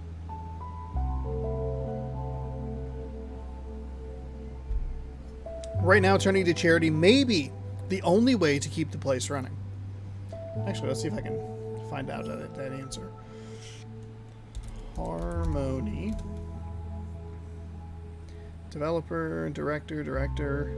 Yeah, they definitely they publish it themselves. Developers don't nod. Publishers don't nod. Yeah, not a surprise at all. I think you go like, hey, we've made a couple of successes. We've put some stuff out there that people have really responded to. Let's make an art piece. Let's make a super pointed, almost at times like satirical, not like in a humorous way. Satire is a very weird format for discussion of thoughts, but here's this like very pointed thing that we're just gonna go for, and like we don't really give a fuck who above us, likes it. You know what I mean?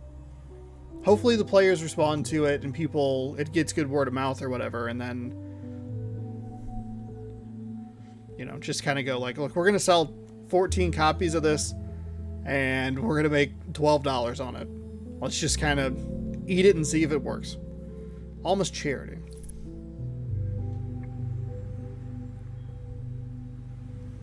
I head out into the city. There's a collection of stores that provide for those in need. There's no catchy name, it's just called the Association. It's our only hope right now. I mean, Laszlo's Garden can feed a few of us, but not the crowd we're currently dealing with. As I approach the first shop, I feel embarrassed. The other people here look in far worse shape than I do. Shame washes over me. Everything the Association provides to me is something it can't provide to them. Everything the Association provides to me is something that it can't provide to them. How did things end up like this? Because big corporations don't give a single solitary fuck about you. Not just for me, but for everyone here. Atina is a wealthy enough place, modern. There should be more than enough to go around. A drone buzzes overhead in counterpoint to my own conclusion. There is enough to go around, but those on top have taken it for their own. I grind my nails into my palms, gulp down my emotions, and step forward. And I think this is like a big part of it too, is like, not only do they take everything away, but they make everybody feel embarrassed about asking for help. I mostly need food and medicine, but things are rationed as much as possible. Ask for medicine. It's difficult to say and harder to hear, but everyone needs to eat.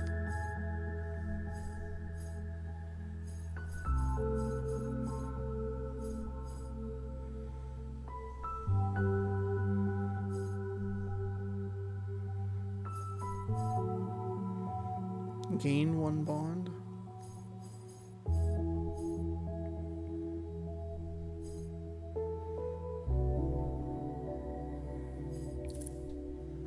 Let's go food.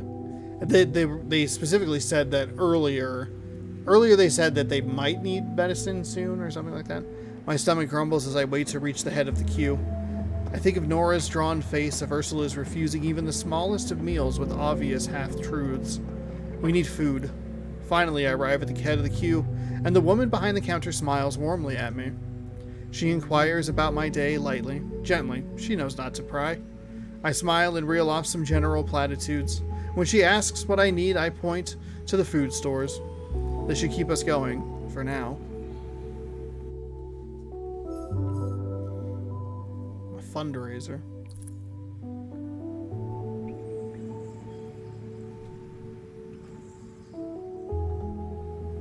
A group of Alma locals have gathered money to help us take care of the prescience and manage after Laszlo's death. It's not much, but it's enough to help. They set up a page using MK's own crowdfunding portal. It's hard not to laugh at the irony. I'm surprised MK didn't shut it down. So were the organizers, they tell me, but it's probably too small for MK to even notice. I can't thank them without crying. They hold me, these strangers, until my shoulders stop shaking. We'll manage, thanks to them.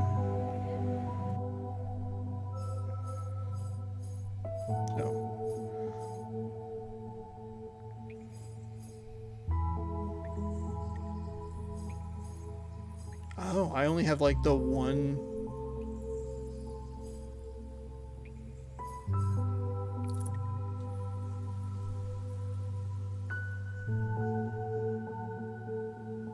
Nora asks Jade to help take care of the Prescients, while Yana helps me fix some things around the Naiads.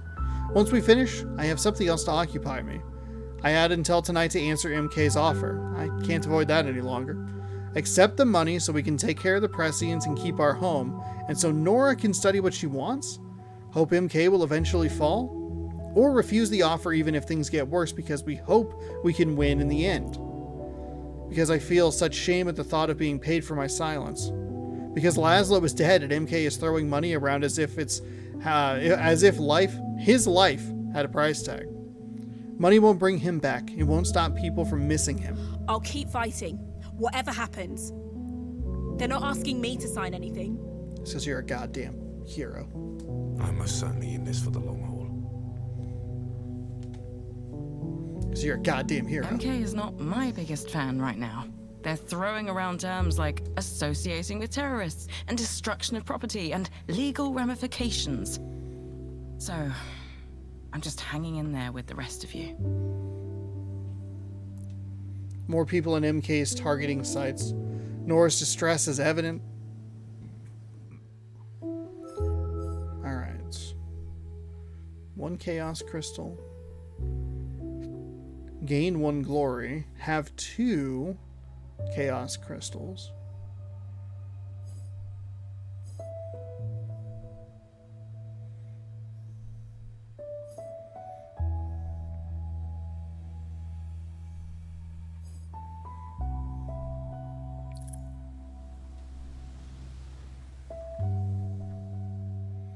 We're cracking a joke.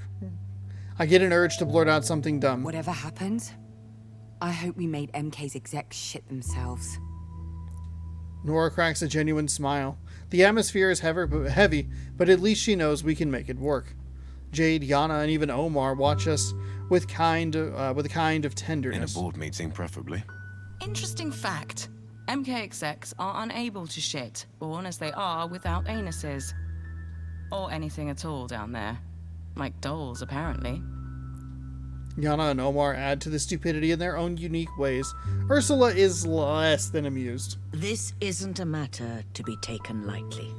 You don't like when people talk about pooping their pants? And Ursula's like, I shit myself this morning. And it wasn't good. She's one to talk.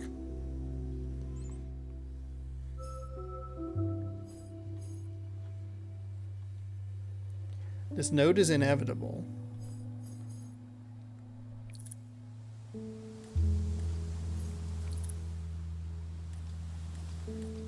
Oh, good.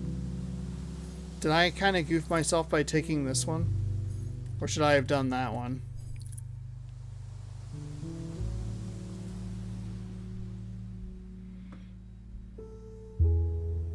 I'm silenced by the look in Ursula's eyes. I know that look. She has something to say and that I don't want to hear. You hesitated, Polyhymnia. Someone had to act. I accepted on behalf of the Naiads. You accepted the offer without consulting anyone? No. The moment I've hurled the accusation, I realize I'm in the wrong. The room fills with brittle silence, like glass about to break. You consulted everyone but me. I did what I thought was best. I'm flabbergasted, speechless. How could she? Perhaps it wasn't my choice alone to make, but I thought I had a say. Does she still think of me as an ignorant child? So I guess I should have reassured Nora there. You can restart the chapter, but that's like a lot to redo. Whatever.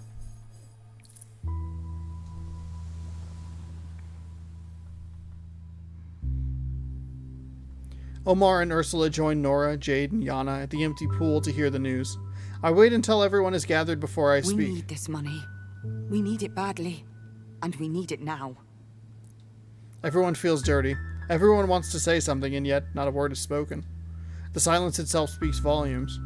I send our answer along to MK. Seconds later, a loud notification ding signals the delivery of a contract. Before we see any money, we'll have to sign. It's impersonal, mostly automated process. Everything is done in a couple of minutes.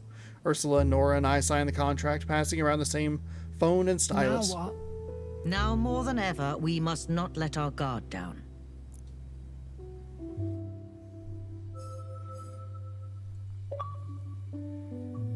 Oh, 20. Oh, plate objective related to glory. Okay, cool. I will take that. Alright, what do we have over here? Gain 5.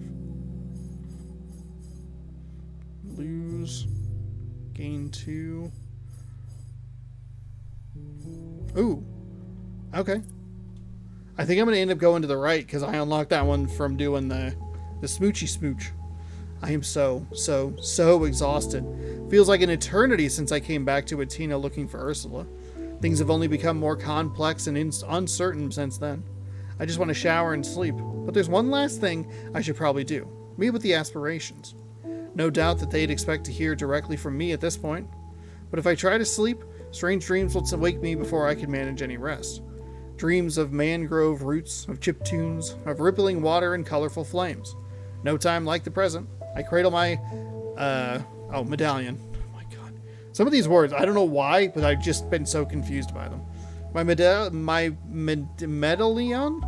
Medallion? What the hell is a medallion? I cradle my medallion between my hands. And we do this one. A frank discussion.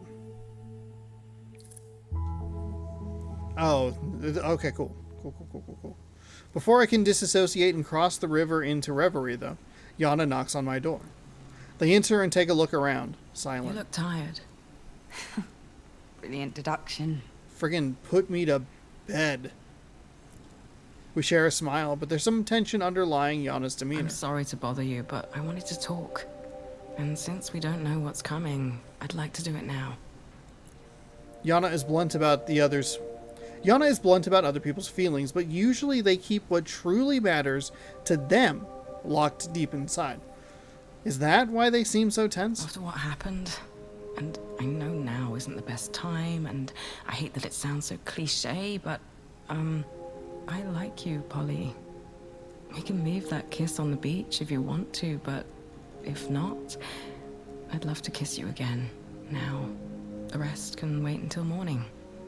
Up to you. If anything happens, will you be here in the morning?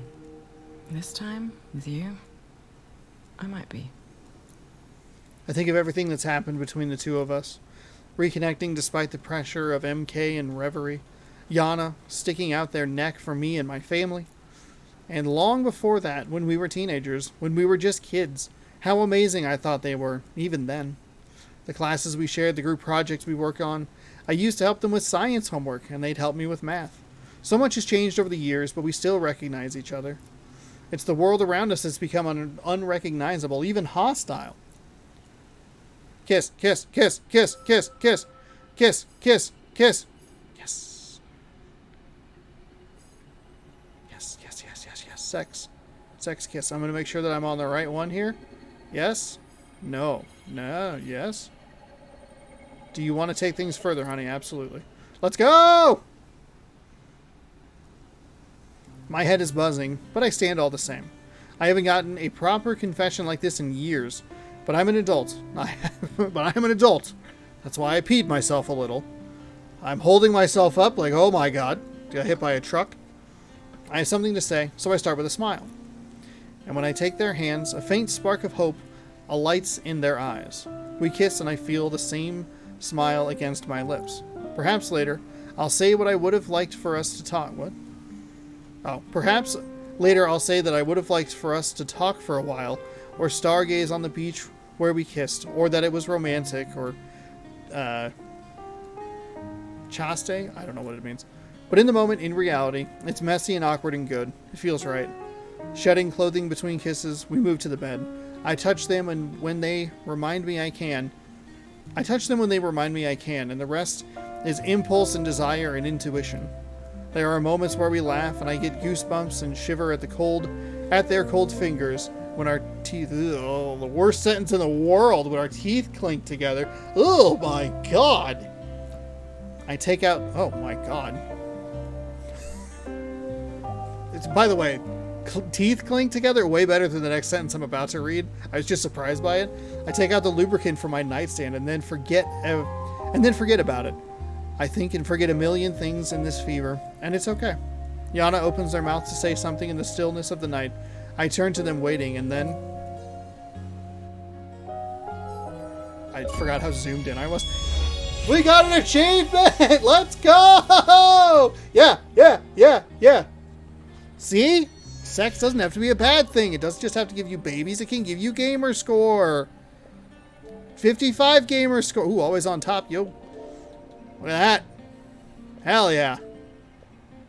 420 out of 1,000. Let's go. There's still one thing I haven't done. Broke it up with them. Fresh air flows into the room through the open window. Yana sleeps beside me, naked atop the sheets, letting out the occasional quiet snore. They don't seem to mind the draft at all. I sleep for roughly an hour according to the clock. Now I'm just staring at the ceiling. Tonight, spending time with Yana, the sex? That was unexpected, but it helped. I feel lighter now. Everything that's happened since I returned has been so exhausting. There's a knot in my stomach at the thought of having to go back to Reverie. I sit on the bed and grab the necklace I put on the nightstand while we were kissing. It's cold in my palms. Yana stirs. Somewhere. I wish I could stay, but I have to visit Reverie. Stay then. They'll be there tomorrow. Fuck yeah, they will. I really do have to go. All right. As long as you come back. Friggin' Polly, before all this happened, was like, will you still be here in the morning? And then we do it. And then Polly's like, I gotta go. I gotta fucking jet. Thanks, Yana. Appreciate it. We're out of here. Eyes closed, they raise a hand, brush my chest, and woozily pat my back before going back to sleep. For a moment, I wonder if I'll appear naked in Reverie before I remember my clothes were always different and new. Before I remember... Oh, okay.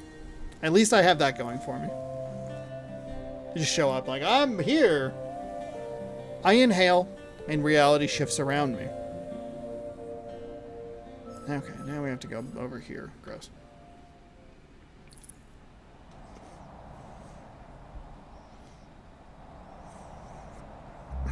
Alright.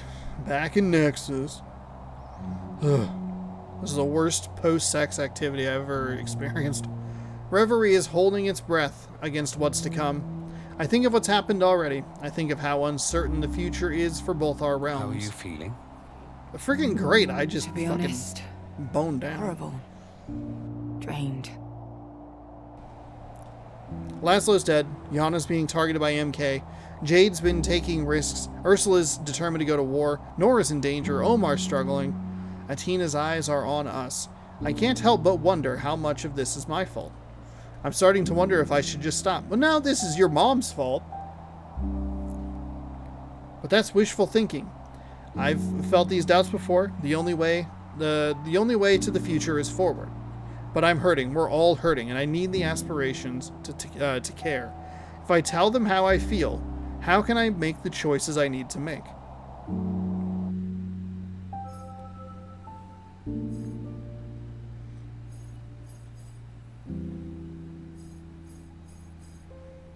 Stop talking. I have to bottle up my feelings. What good would it do to unleash them? Talk about Reverie. I am sorry we did not make you feel welcomed and appreciated. We will do better. Lose 1 chaos, gain 1 bond. Lose 1 glory. Lose 1 truth. Lose 1 power, 1 bliss.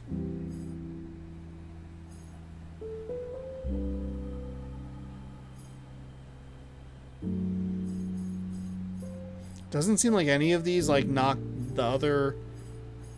Oh, so you have to do. Oh, you have to do both. Oh, so you lose all kinds of crystals in this. I open up to the aspirations about what's going on in Brittle. It's affecting me more than I can cope with. Good morning, Laszlo.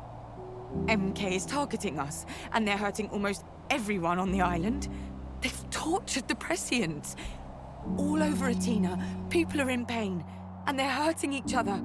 Brittle is doing badly, and Reverie hasn't helped as much as I hoped. Such a situation requires more than hope. It requires you to fucking do something, Power. Well, at least I tried. This is our oracle. We must not dismiss her concerns.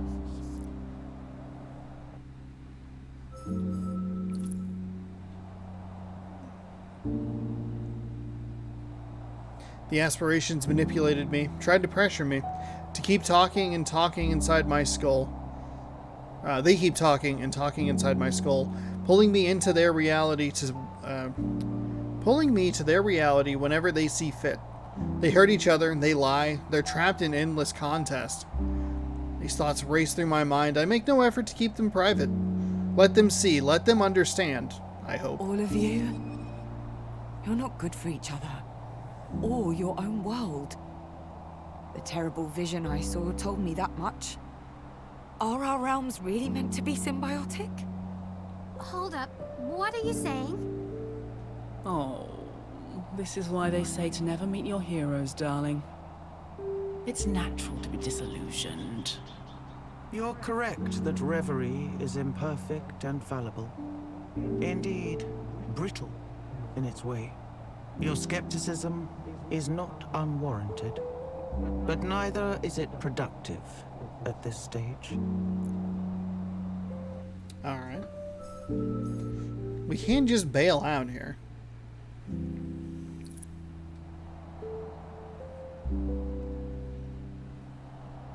They all look at somebody. What? They all look at me somberly. Reading really hard today. They all look at me somberly. It's like a cold shower. You have expressed doubts in the past, but we see now that we failed to cast them away. Aspirations are not gods, nor are we omniscient. We have our limitations as humans do. There's gotta be something we can still do, right? To make it even? If Reverie is forsaken, Brittle will never endure.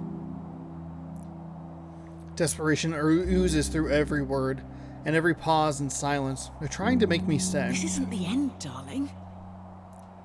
So many voices, so many ideas, all collected without harmony. They talk like they're afraid that if they let up for a moment, I'll leave. It's up to her. The moment has come. If I decide to leave, I'll forsake the role of Oracle. I'll break the link between Reverie and Brittle. If I stay, I'll be placing my fate and that of my family in the hands of the aspirations. The choice will change the future permanently. There's no going back.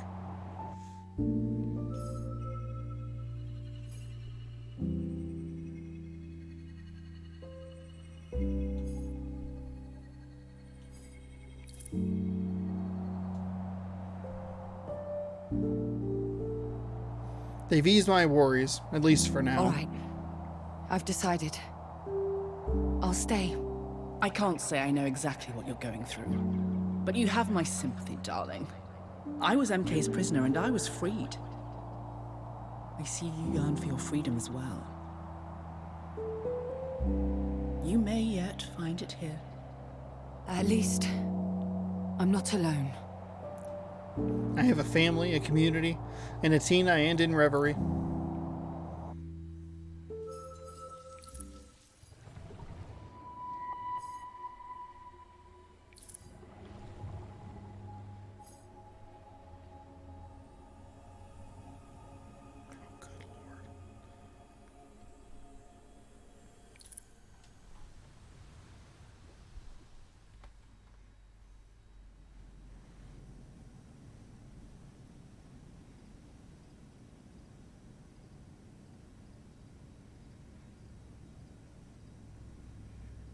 There's so much noise in my head these days. Ursula's MK lawsuit, the aspirations, yeah.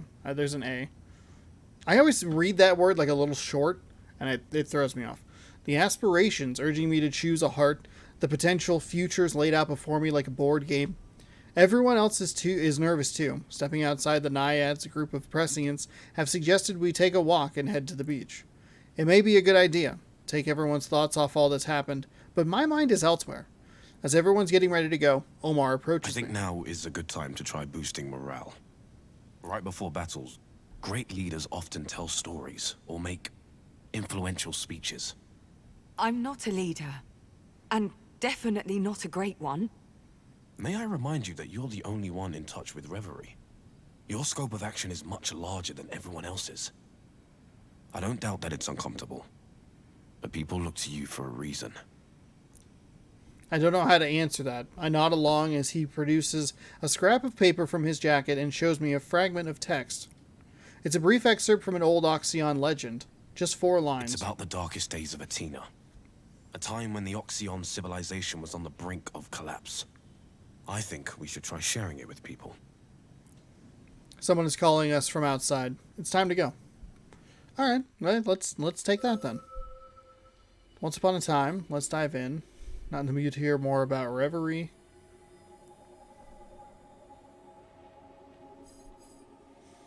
Alright, I'll come. Oh, this one, like, unlocks a bunch of stuff. Oh, interesting. Reveals 6 nodes.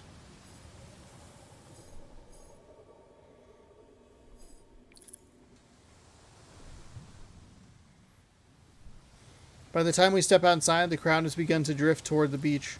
It's gratifying seeing everyone together after all that's happened. The wind picks up a little, carrying the chatting and laughter far and wide. The poem Omar gave me is abstract. From what I can make out, it speaks of dark days for Athena, but also for Reverie. There was a war? In Reverie? Apparently. It doesn't go into details, but it seems the fall of the Oxyon culture set something off across the divide. The aspirations turned on each other. It was quite brutal, it seems. They never told me. Yeah, why the fuck would they? I guess they didn't want to heap any more pressure on you. No, they just want you to think that they're really great and they should be listened to. Me? You. The Oracle. They couldn't find a way to end the conflict, so they created the first Oracle. In turn, the Oracle chose a new heart, and the war ended. He smiles. There's an almost wistful gleam in his eyes, something like nostalgia. Of course, until this week, I thought it was all a metaphor. A parable on trust or something. There's a giggle in the back of my mind, and Chaos appears, striding along beside us. And here I was, thinking all copies of that little ditty were destroyed. I'll have to tell Power. It'll send him loopy. Omar sighs, gently plucks the paper from my hand and reads. It ends with the aspirations vowing to help Athena in return for the Oracle's aid. Sounds familiar. I see what you're doing. Me? You. Maybe it would do everyone some good. To hear that what we're going through has happened before. And that everything turned out okay. That's why stories exist, right? Community. A way to share experiences and to shape the collective imagination. To inspire. We've reached the beach. Looks like we're already there. There's a good amount of people here. It's easy to forget how many there are at the Naiads, with all its rooms and hidey holes. But spread out before us, yeah, that's a lot of people. You coming? Yeah. Just give me a minute. I have to go back to my game board and figure out what I want to do. I take his hand and pull the Oxyon poem loose. I think I'm going to go straight to the source on this one. He huffs in playful jealousy before removing his loafers and setting out across the sand. Come on. I know you're there. Oh, no fair. You cheated. All those powers of yours. Oracle? Comes with a title. You were listening? Only a bit. Well, a lot. Want to tell me about it? I don't know. The others might get all moody. They don't like talking about it. It's all ancient history this, and water under the bridge that. I look out across the beach. There are a few fires going now, but there's a sense of restlessness, a fidgety tension. The laughter from earlier has ceased. Then again, perhaps a story might not be the worst idea. Yeah, I think you're right. Time to be inspirational.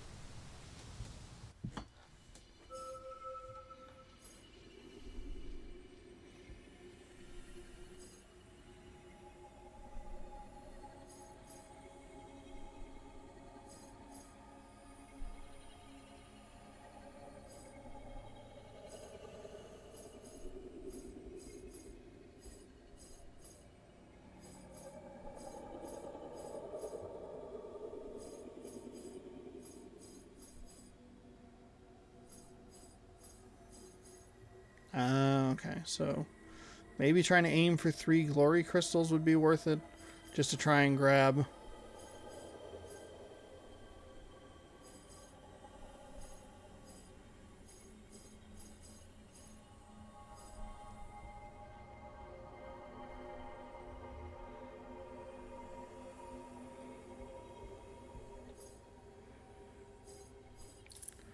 So you have to do...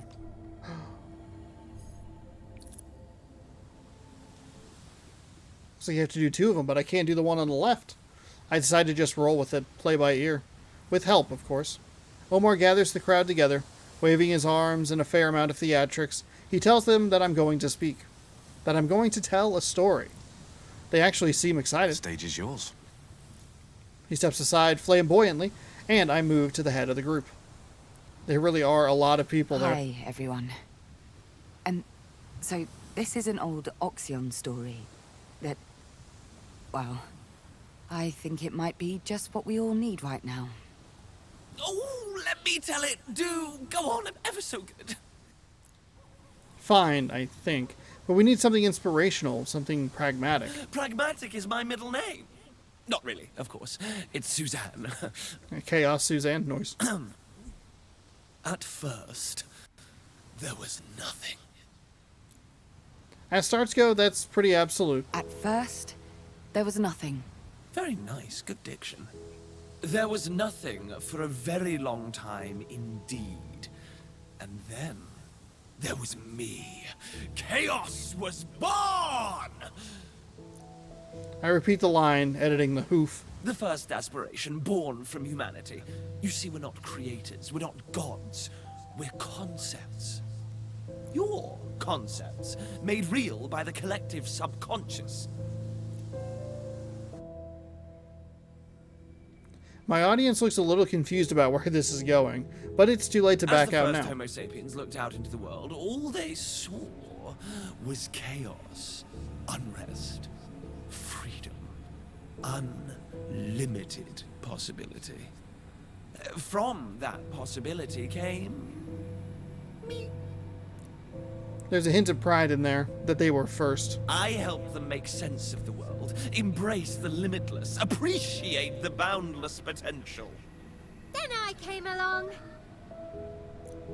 I stumble over my words, restart the sentence, and rephrase Bliss's addition to the tale. I taught humanity how amazing community could be. How sticking together made everything a little bit nicer, you know? Every time you lot take a new turn, one of us lot is born.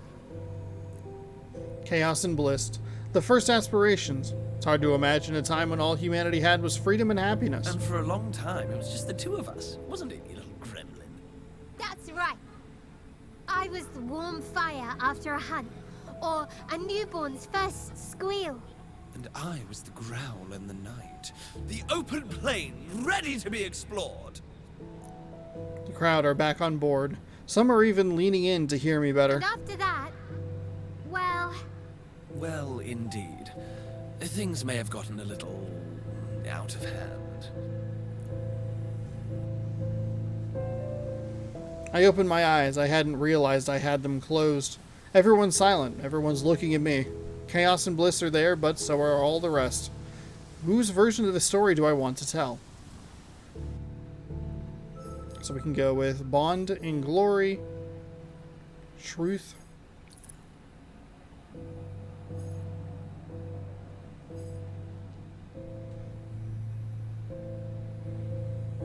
I trust Bond to tell the most empathetic version of the story, the version everyone could use right now. War of the Aspirations.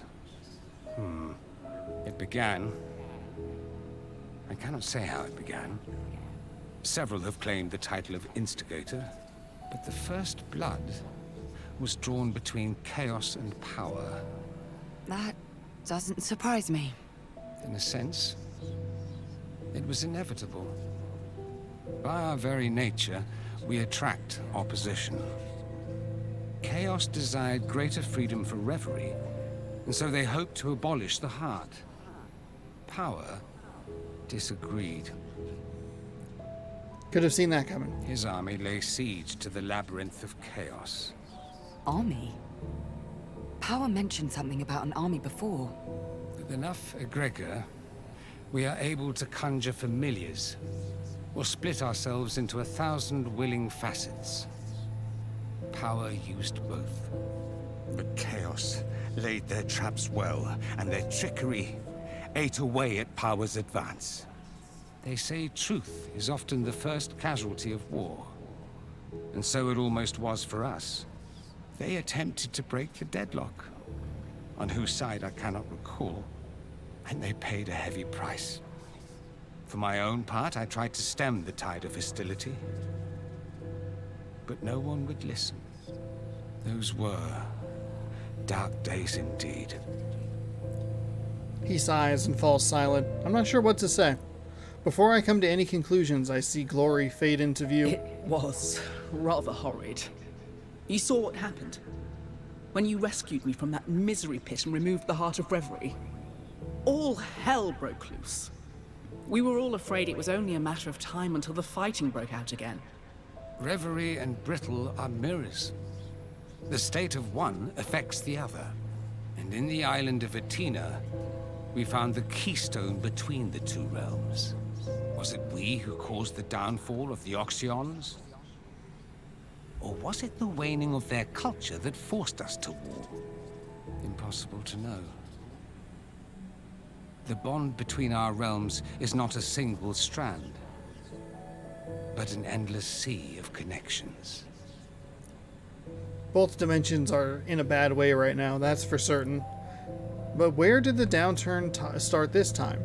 With us and my mother's meddling, or with the aspirations themselves? Was it MK or me? That whole mess and this one are perfect examples of why we needed an oracle. When you can't rely on causality, at least you can get a second opinion. Someone to choose the heart. Someone to help shape the direction of Reverie. Someone to become the heart behind the heart. An observer and a guide. Worked out pretty well, I'd say.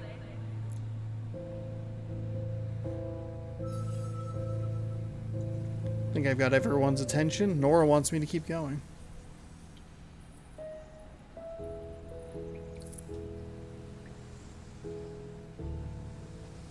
Nora nudges me in the ribs. Go on then.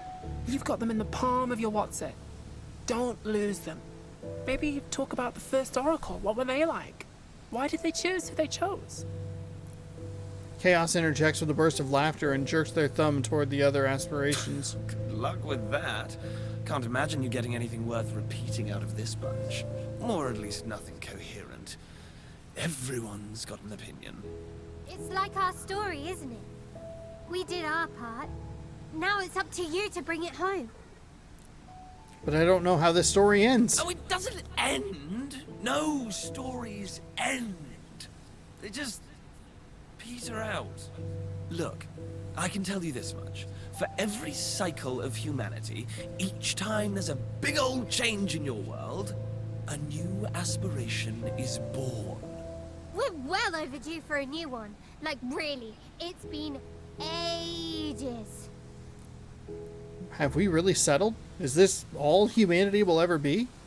I want to tell the crowd about the oracles, what they mean, what they're meant to do, but I'm not sure how to go on. Wing it, or try to find out what really happened.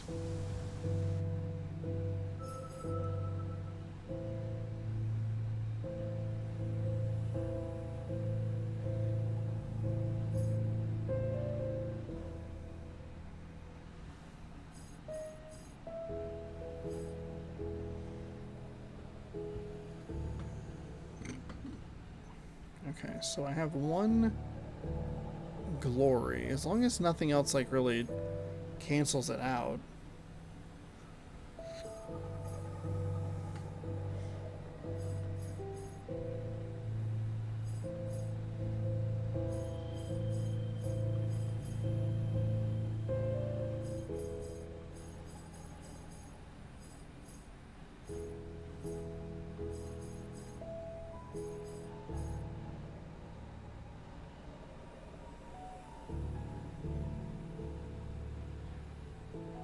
Bliss will tell it like it is. It's gonna be fun. It was so long ago.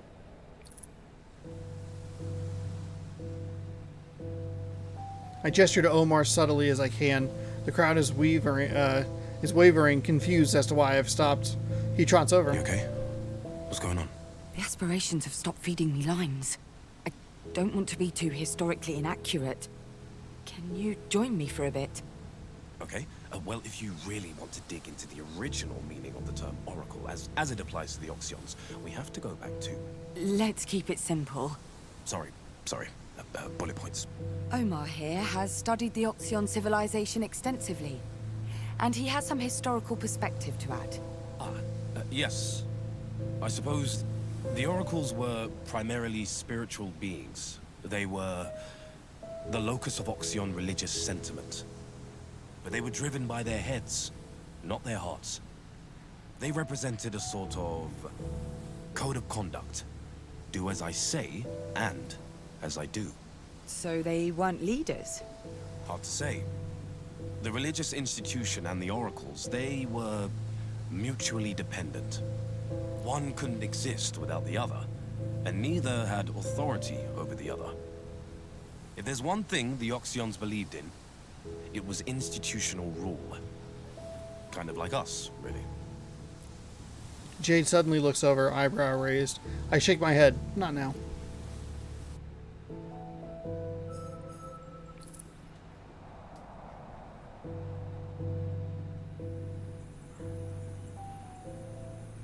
Are we going back to Nexus? What are we doing here? I decide to consult the aspirations, despite their reluctance to dictate the end of the story. I just hope I don't look too odd back in Brittle. I open my eyes and they're all there, waiting. Who were the oracles? How did you choose them? Did you even choose at all? What do you want from me? Really? The silence that follows is heavy, laced with unspoken thoughts. I see a few gathered figures cast anxious glances at one another. So, nothing's changed, has it? I'll have to figure this out by myself. I close my eyes again, imagining myself back in Brittle. Harmony, wait! My eyes fly open. Don't call me that! The truth is, we chose the first oracle out of desperation. We needed them. We needed their guidance. We needed an end to the war. An end we were unable to bring about ourselves. So, that's all they were? At all? Initially, yes. But then, well, we realized you're all right, you lot. Humanity. You may not believe this, but it turned out we'd been so obsessed with our own affairs that we'd completely overlooked everything in Brittle. And so the arrangement became permanent, and the oracles became a guiding hand on the rudder of reverie. Not leaders, but advisors. Major domos. Producers. Friends! But what about me? What do you want from me? That, I'm afraid, is up to you. What kind of oracle you choose to become is not up to us. It is the very nature of the agreement that you continue as your own person. Right. Right. I close my eyes, and I'm back in Brittle. I'm getting the hang of this now, hopping between realms. Time passes easily as I hop back and forth between Brittle and the sanctuaries. My audience is watching. Well, in that case, I'm going to be...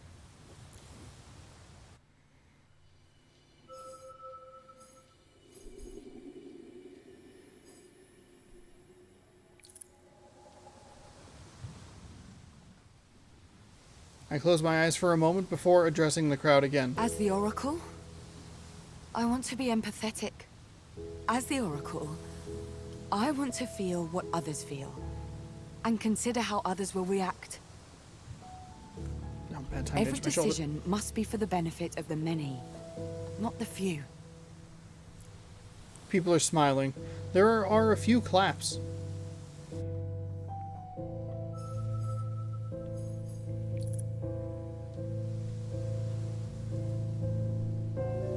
I feel a hammering in my chest as I open my mouth to speak. An oracle has to be fearless. ambitious, determined. Every decision I make must be firm, with everything I have behind it. Change requires strength, and I have the strength to be an effective oracle. The crowd cheers. They like this talk of directness.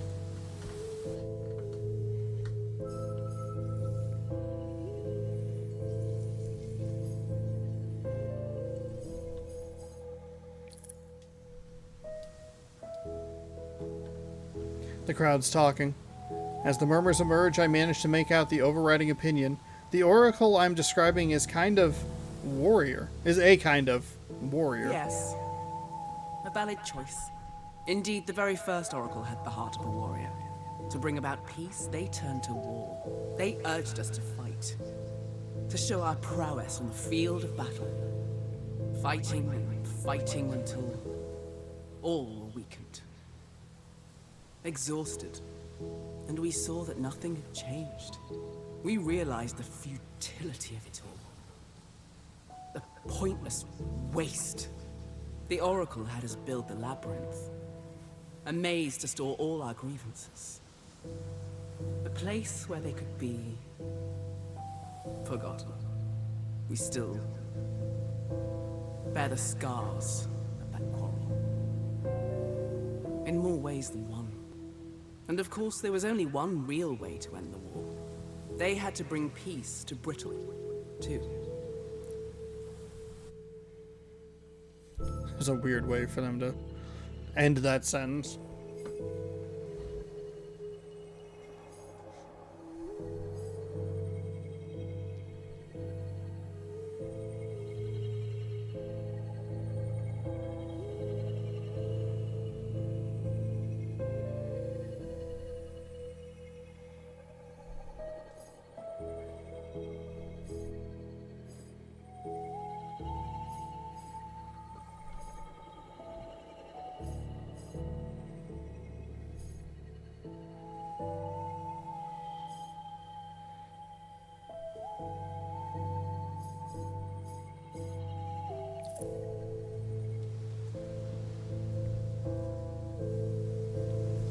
The aspiration fades, and the crowd before me comes into focus once more. Wait.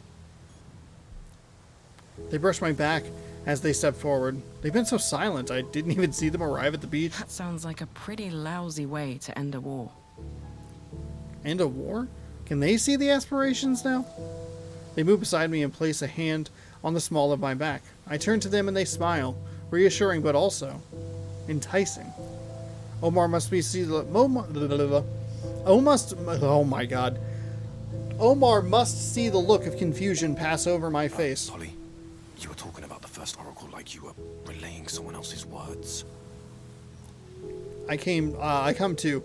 Yana smiles, rubs my arm tenderly, and moves behind me. Oh, yes. I didn't realize I guess. Ursula nods at They're Yana. right, of course. The role of an oracle should be to integrate themselves into Reverie, immerse themselves in the ways of the aspirations. I know if I had access to all human wisdom and knowledge, I'd definitely want to learn from them. Jade rolls her eyes. Nora nudges her as Yana looks over, a curious expression on their face.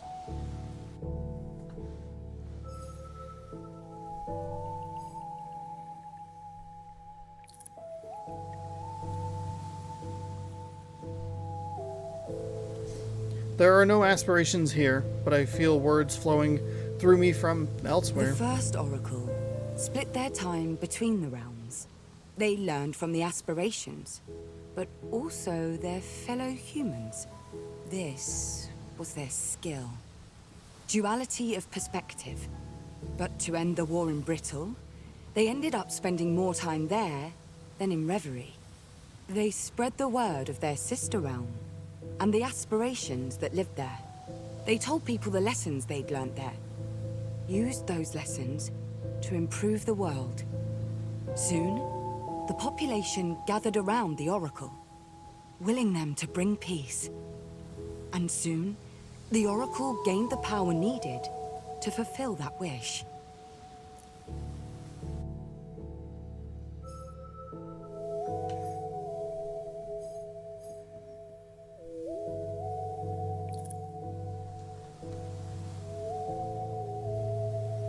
The crowd is full of prescients whose gifts have been taken advantage of, as well as those like Nora, whose gifts have yet to blossom. They deserve to know their origins. The Oracle asked that the aspirations empower the people of Brittle, so that they could shape their own fate. Grateful for the Oracle's role in ending their war, the aspirations granted this wish. And so, the gift of prescience was bestowed upon Athena. I'm a little confused why we're getting such a large history lesson right now. Like, none of this matters. The aspirations believed that the prescience would usher society forward into new and intriguing possibilities. Together, they rallied the populace and created a united front against suffering and injustice.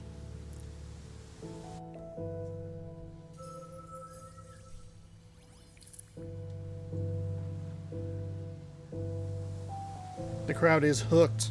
I don't even know if it's me who's telling a story now, or if some or all of the aspirations are talking through me. But all those words, all those stories, they want to hear more. As if caught in the same strange trance, Omar addresses the crowd. This was back when Athena was facing its darkest days. There was an ecological disaster. The specifics are lost to time, but we know the population was devastated by vicious storms, which brought floods and mudslides. Then, as they are wont to do, a dictator arose, taking advantage of the pain and suffering to wield absolute power. The people were despondent.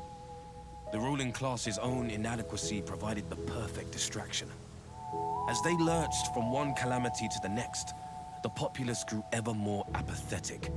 And when there were signs of rebellion, half the populace looked away, or sided against their own interests. It was up to the Oracle to break this cycle, to break the system that had enslaved the people. So they had to act. They decided to.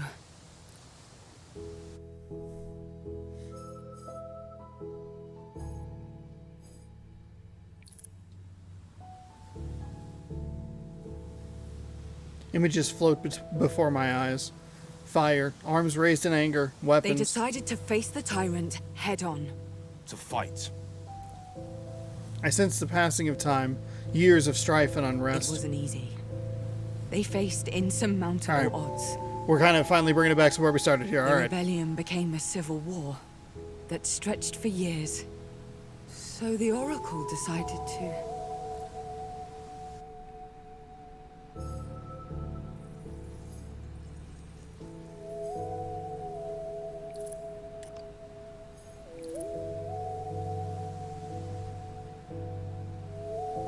The knowledge comes to me unbidden. The Oracle decided to try another path.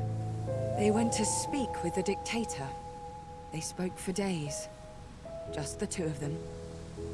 The tyrant and the conduit. Eventually, they came to an agreement. The ruling class would remain in power. The dictator was to stay. But there would be rules. Safeguards. Protections for the people. It was a compromise, but the killing was stopped.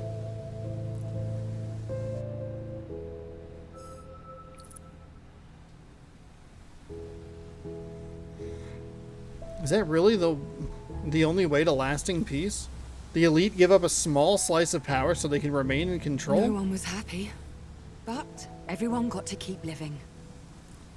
The crowd is silent. They wanted a happy ending, but life doesn't work that way. That's pretty much the long and short of it. The histories speak of an uneasy truce and a peace that lasted until, well, now. Someone from the crowd speaks up. They wanted a pep talk, not a history lesson. What's history if not a pep talk from the world? All the wars and death and famine and loss. And yet here you are. You exist. Against insurmountable odds and compromise. That's how we keep existing. Sticking to your guns might seem more, I don't know, worthy. But you know the saying, I, her world blind, etc., etc. Ursula waves a hand of dismissal. Jade looks downright disgusted. So who are you gonna choose? You have to choose. right? Which aspiration gets to be the new heart? I'm too tired for this right now, but it looks like the crowd isn't. The gathered people seem to have an opinion.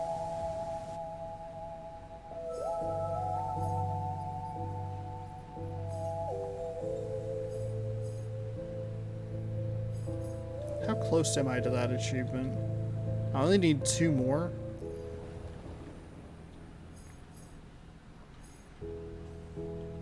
I mean, I'd assume that there's some in the next one, so I don't necessarily have to get 10 here.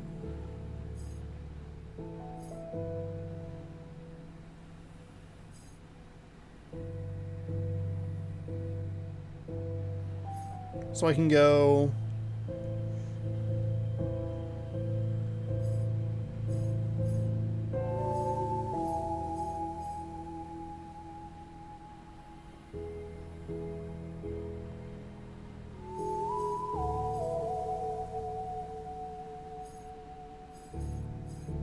I kind of want to go Bond. Trusting that the game's going to give me more opportunities to earn other crystals, or is this kind of like it? You can't do like a save state. Oh, did we finish everything in the codex?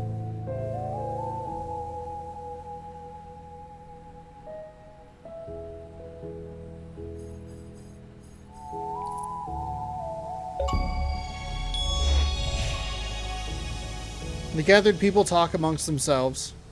They've heard the tales of different aspirations, their traits, and what they stand for.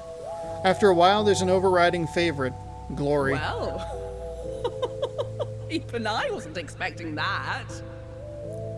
There's a discussion about MK and how the majority of its workers come from Athena. They used glory just like they used the populace of this very island. Promised them the world, then entrapped them within the system. Glory's there amongst the crowd. When they're done, she speaks to me. Look, you know as well as I do that I've made mistakes in the past. Okay. But progress is my whole vibe, darling. Reconstruction, rebuilding, forward, forward, forward. Before the whole mess with the egregor, this world had never known such rapid advancement in, well, everything. But I'm always the first to recognize my own shortcomings. Well, second or third, at least. Materialism is part and parcel of my gifts. Glory, the idea of it, does also tend to promote a certain self-centered outlook on life. At least she's honest. I relay her words to the crowd. A large portion thinks a little selfishness is more than worth it for the progress glory would bring.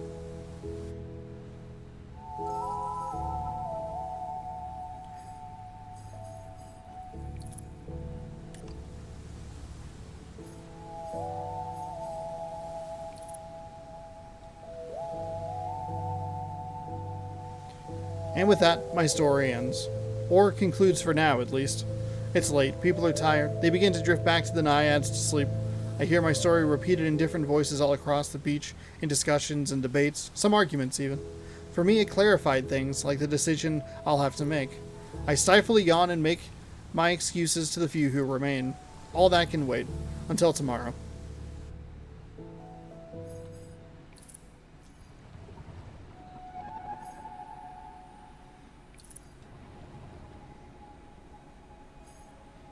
Okay. Oh boy. Oh boy.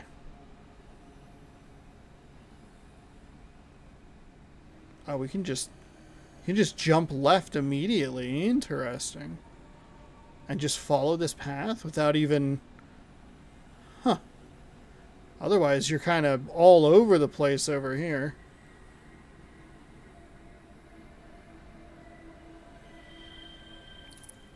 Alright, on the edges of fate. Today is the day. That was kind of a useless, like, 30 minutes. That is easily my least favorite chapter. Hey, tell a story. It's like, it's a history lesson for the most part. It was like, oh, none of this fucking matters. Birdsong streams into my room. I open my eyes to sunlight. Morning. And immediately I'm overwhelmed by intrusive thoughts. The state of Intia, the aspirations, the choices I made. Laszlo. I push the thoughts aside as I head to the shower. The least I can do is approach the day feeling good about myself. Wait, hold on. But is my partner there? Are they there? When I'm done, I head over to the main building. My thoughts are more ordered now, at least. But there's still a lot of them running through my head. I hear the warble of someone's... Trivide? A news report. Ursula's lawsuit against MK. The reason we've all been so on edge. It's been dismissed. Out of hand. I catch some fragments of the judgment. Insufficient this, inconclusive that. I'm already so overwhelmed by the weight of the world that it barely registers. So much has happened in such a short period. Even during the downtime, I still never really got a handle on it all. I look over to Laszlo's garden. Someone is tending to the plants there. I don't recognize them.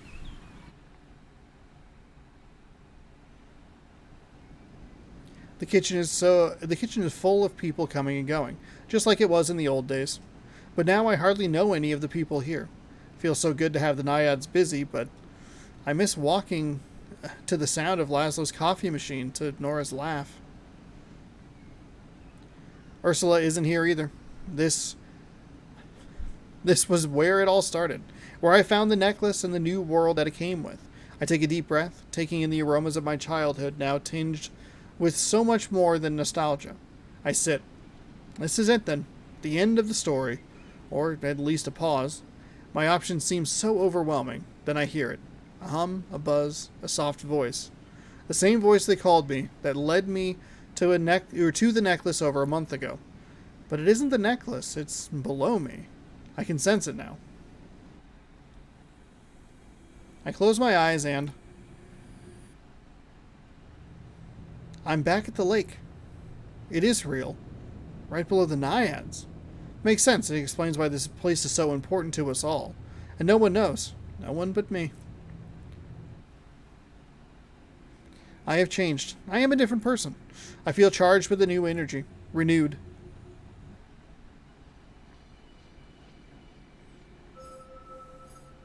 The final countdown. Stepping away from being harmony. I can't do that one. Interesting.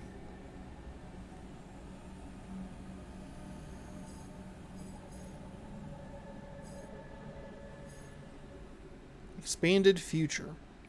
I need to see things more clearly no matter what.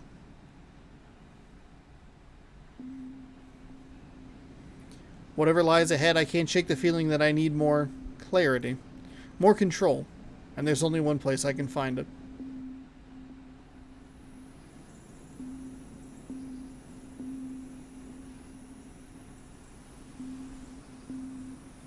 Once, I thought this place might have been a second home. Now it only reminds me of everything that's happened. There's still that deep feeling of history, however, as if merely existing here is trespassing on a sacred ground. I suppose, in a way, it is. I don't even know what I'm doing here. Sure you do, Sprout. I can't help but smile as Bliss walks curiously about the place. The Orgrill. It's not enough. Not anymore. And with all the egregor you've gathered up, you're gonna supercharge it! I think so. It might allow me to change things, change the future, but how do I know this? Part of every oracle is of reverie. Your subconscious is linked to us aspirations, and the sum total of our knowledge. Egregor is our source of power, just as it is the Orgrill's. But no one has ever risked exposing themselves to such an amount. There's no disapproval in Truth's voice, just cold reality. But will it work? Yes. But not perhaps in the manner you expect. You will become one with time itself. Your presence on this plane will bend in ways even I cannot foresee. Days will feel like seconds, months like hours, years like... well, you get the idea. And back here? In reality? I don't want the others to worry. To them, you will be present and absent. There, but not there. Like a cat in a box. Remember what I told you way back when we met? Try not to think about it too much. I don't. I concentrated and a pool of egregor shimmers under an unseen light before me. I know what I have to do. Before I can think twice, I take a deep breath and dive head first into the iridescent blue. I'm dead. I must be. I'm floating in a void, bereft of feeling. But no, I'm still alive. Here. Or I'm still here, alive. I can feel the power, so I desperately... and I feel the power I so desperately sought. I see places where I am not... Sorry. Through the eyes of people I know. I see the world as if through compound eyes. Each angle, a new vision of reality. I see.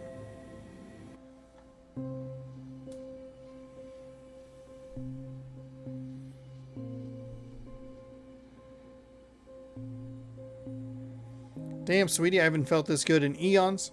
Time to reboot that heart, huh?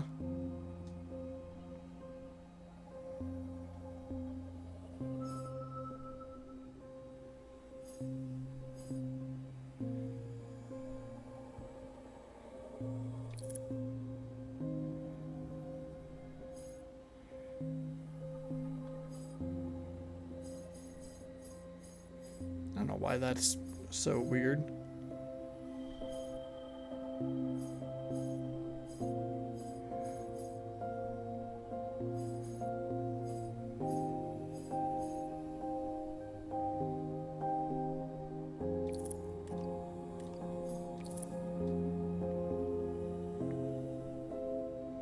I can feel something or someone calling me through the veil, willing to help me down this treacherous road. It's Glory.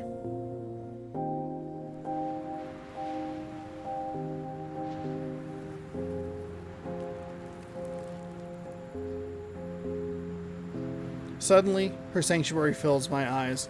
I am here, or am I simply seeing here? I don't know, and by the look on her face, neither does she. Impressive party trick, darling. Wait, what party trick? You're here, but you're not.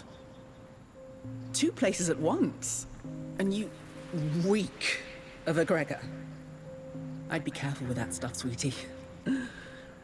It's rather... Moorish.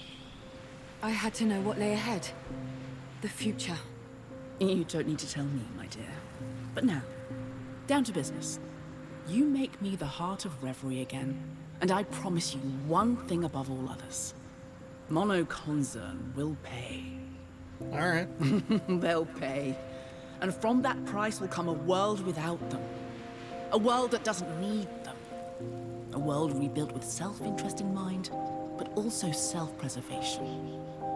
Glorious, inside and out. A world of luxury and comfort and as much fun as can be had. When the choice comes, at least I know what I'll get with this one in charge again. Choose me. And we'll paint this town red, my love.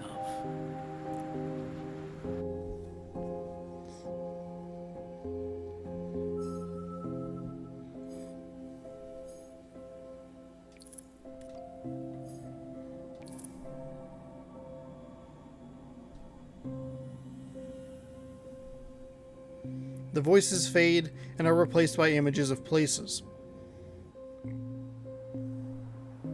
Aventia, my home. A young woman buys groceries from a store, waving to the store owner as she leaves. She walks away, notices a security camera scanning her face, the MK logo on its side. I see two teams of children playing football. The ball soars through the air, narrowly missing a drone. It flashes a message. The child has been fined. MK operatives will visit his parents soon. I see a man at work on a computer, his fingers typing a dance across a keyboard.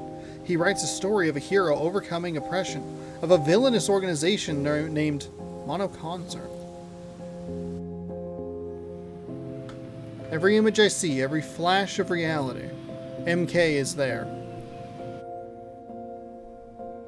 I can feel the butterfly flapping its wings and the storm front changing course. I can feel it all.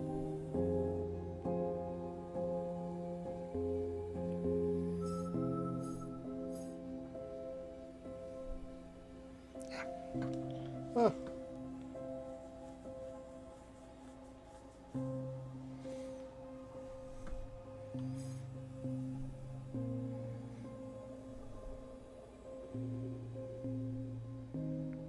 Man.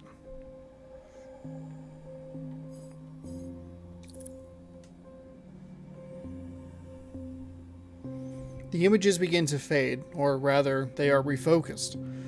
The orbit of a single location, the center of all the futures streaming out from this moment. The Naiads. This is the locus of all things. Brittle, Reverie, Alma, and MK. I feel my hands, or the sensation of forces I choose to call my hands, reach out. Begin to shepherd the futures. Shape them and weave them.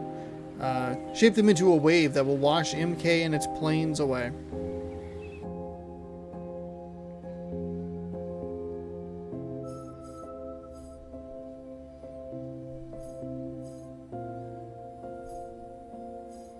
I think I kind of have to go.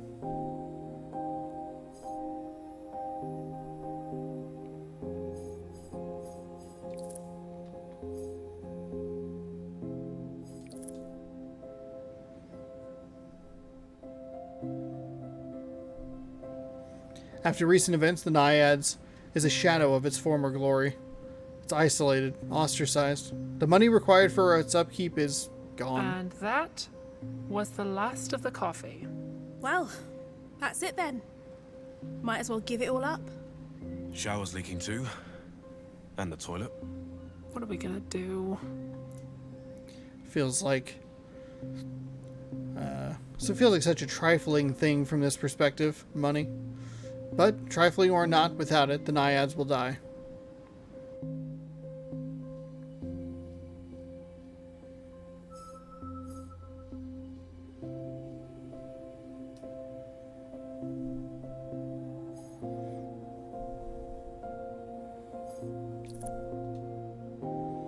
Of course I want to know more about Yana. Let's go. I reach out and shape the future I wish to bring about.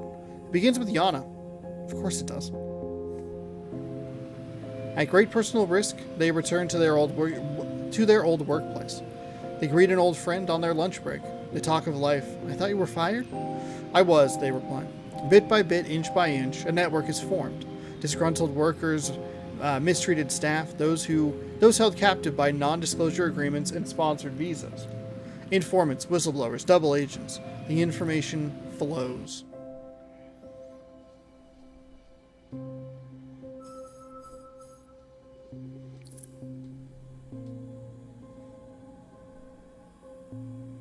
I feel time accelerate before my eyes. I laugh as the world spools forward at high speed, little figures dancing like puppets. My laughter quickly fades. I see MK's reach expand. They recover quickly from the events of the last few weeks, emboldened, out for blood.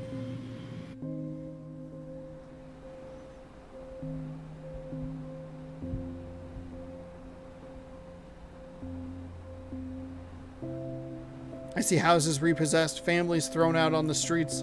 I see communities devastated by disappearances. I see police brutality, how it's all ignored and covered up.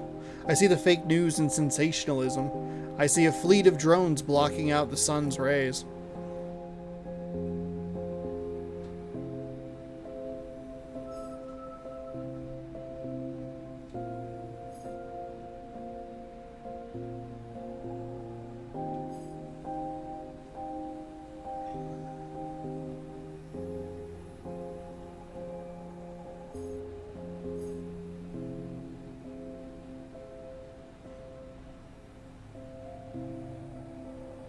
I don't see a chapter end over here. What else?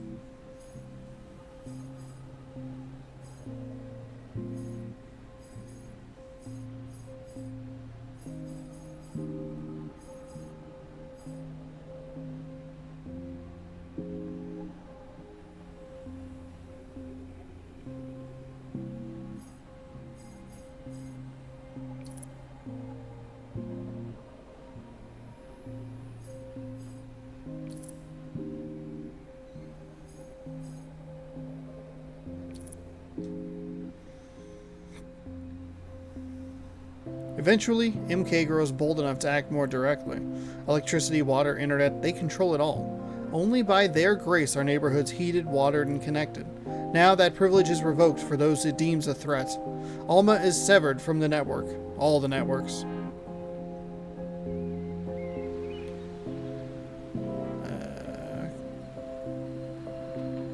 Cauterized like a rotten limb?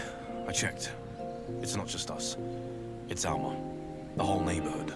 No water, no power, nothing. Wait, they can't do that. Can they do that? Legally, no. They can't. Which means... Which means they're no longer operating under the rule of law. Yeah, because they don't fucking have to. Because you fucking sold us out, Ursula.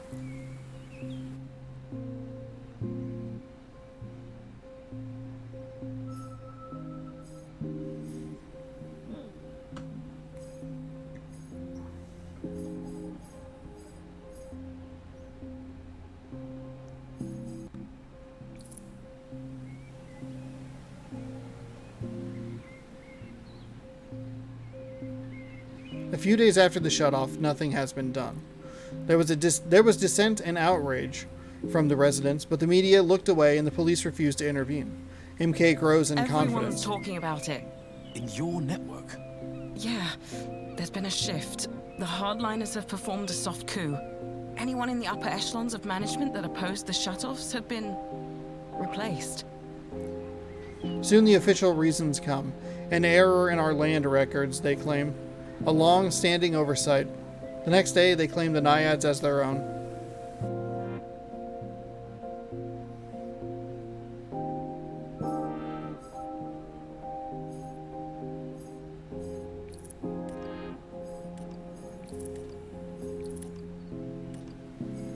Guess I should have gone with that one, huh?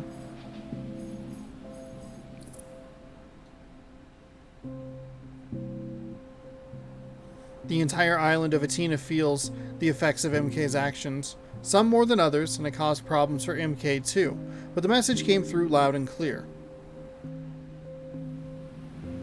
MK is Atina. Without services, without networks, and without support, Alma starts to wither on a vine. Children go to bed cold and hungry.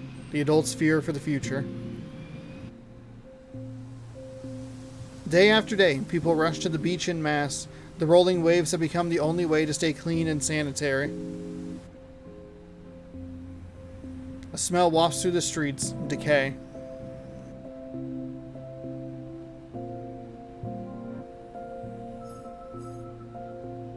All is lost. Time is but a dotted line, and there are still more dots to see. Okay, hold on. I want to go... There we go. Fuel to the fire. Consumerism is truly a rigged game.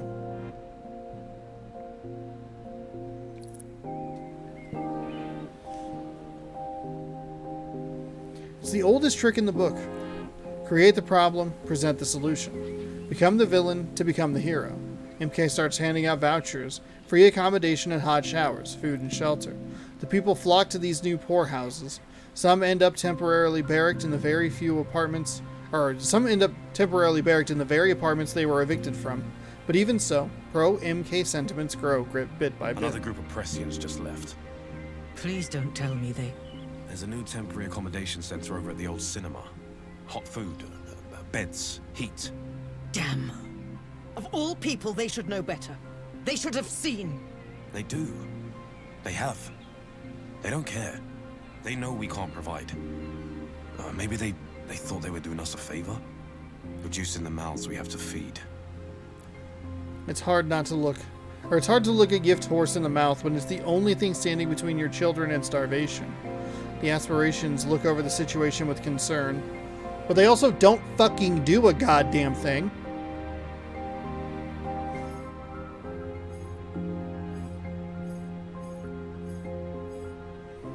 Dreams of justice, bond and truth will send people dreams to help them get through it. I just want... Okay, it's not the greatest. There we go.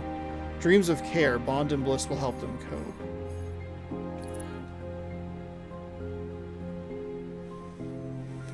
Truth and Bond are especially affected. They meet, discuss the situation, and form an accord to send the people dreams of justice, stories of right and wrong, islands of clarity amid the storm. People awake refreshed and reinvigorated. They are still downtrodden, but now they arise each morning with a sense of purpose.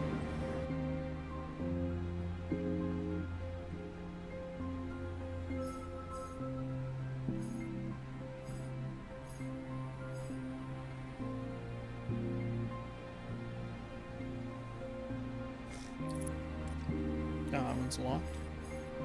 Okay. Okay. Why is this other one so hard to get to? There we go.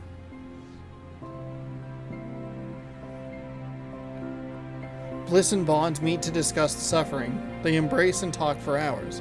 Eventually, they come together in agreement. They will send pleasant dreams to the population. Islands of calm amid the storm. A sense of peace falls across Alma, taut and fragile, but there. The people are still downtrodden, but at least now they awake refreshed. Alright.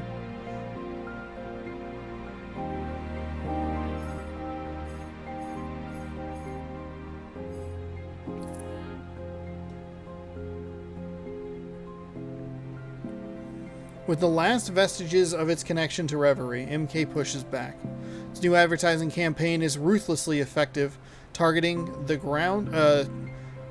those ground down by constant unrest. Remember how easy life used to be, it says? Remember when things were good? It works, at first.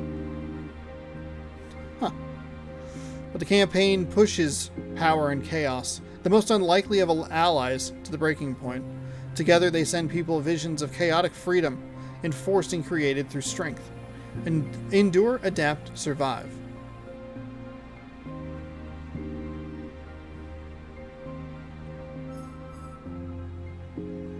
People dream of revolt.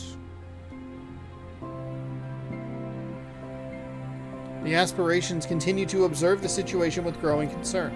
Eventually, something snaps.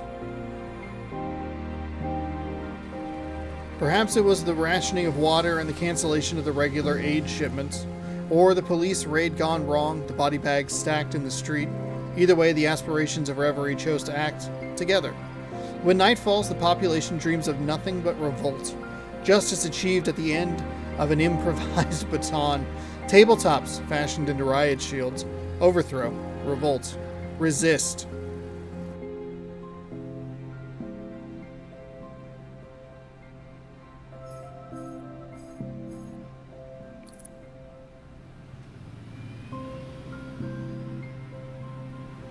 The tide is turning against the people. Whether through fear or suffering or both, MK remains ahead. Their stocks, recently at an all-time low, rally. Investor meetings end with smiles and handshakes. Alma remains off-net. No journalists visit. No stories are posted. Feelings of hope and determination fade. The world appears to move on.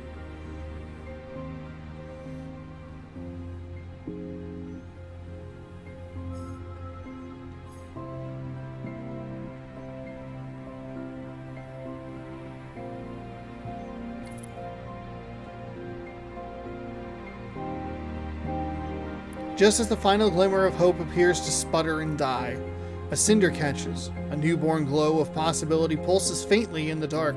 Fragile, vulnerable, but there. Did I do this? Did I inspire this? Was it the aspirations working as they promised? Or was it the simplest explanation, pure dumb luck?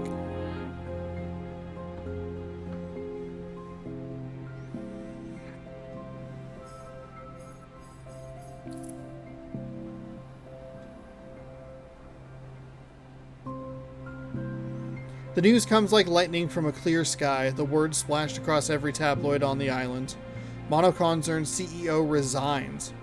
Alma reacts with silence. Hope is a dangerous thing and most advise caution. Meanwhile, details begin to leak. A thumb drive was sent to an outlet with anti-MK leanings, a note alongside it. From the concerned citizens of Atina. Yana smiles a little wider over the next few days. The contents of the drive itself are never made public, but rumors abound. A video of the CEO acts performed, laws broken. A few days later, a body is found washed up on the beach, so on the far side of the island. Jumped or pushed, no one will ever know.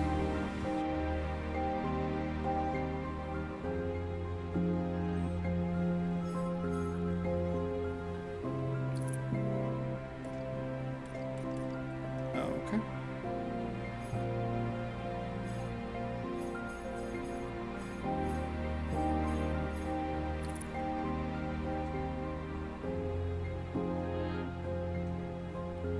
Across Atina, the air clears. Breaths are drawn, of relief and sadness both. The skies are clear, the streets free of security personnel. For a while, there is joy. Parties puncture the night's silence, cries of happiness and passion, and tears of those who were lost. Jade and Nora confess their love. Ursula sits alone with two glasses. She taps her drink against the other and thinks of the man she lost. Omar takes stock, totting up the precise number of priceless manuscripts destroyed by needless discord. Yana is Yana. She parties and plans, never stopping for rest. But then, reality returns. MK is, for all intents and purposes, gone. So what happens next?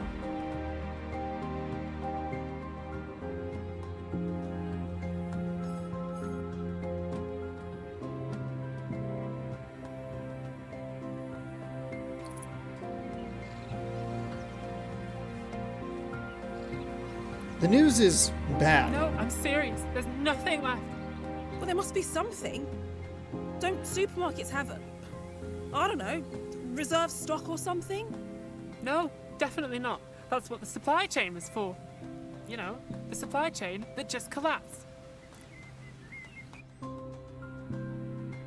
Food, energy, organized shelter. MK left a gaping hole in the center of Atina, and until something, government, charities, NGOs, arrive to fill it, there's not much left. It's called appointing people to figure shit out.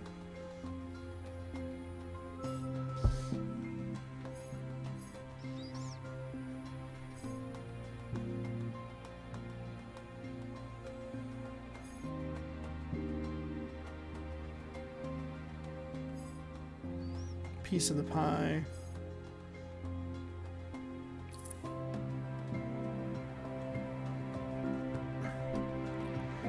The loss of MK feels like a weight lifting from the shoulders of every inhabitant of the island. The loss of control feels beneficial somehow, freeing. Everyone pulls toward the same goal without thinking about ego. There are meetings where everyone's opinion is treated as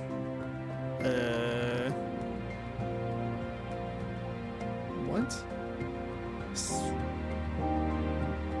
Sacronact? Succinct? There's no way that's how you spell succinct. That's not also probably the right word. Whatever. Everyone gets to say their piece. And, from consensus, the future of Atina is drawn.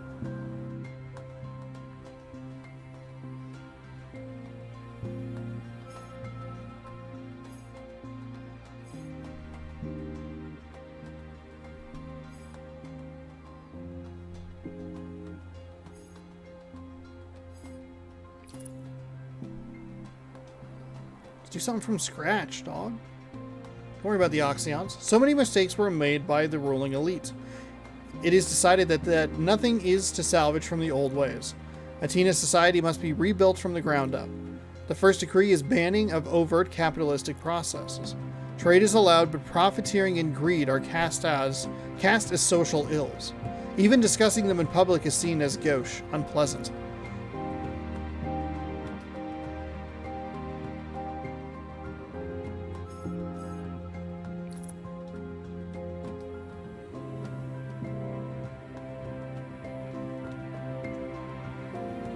Sorry, I thought I heard my phone buzzing. It might be.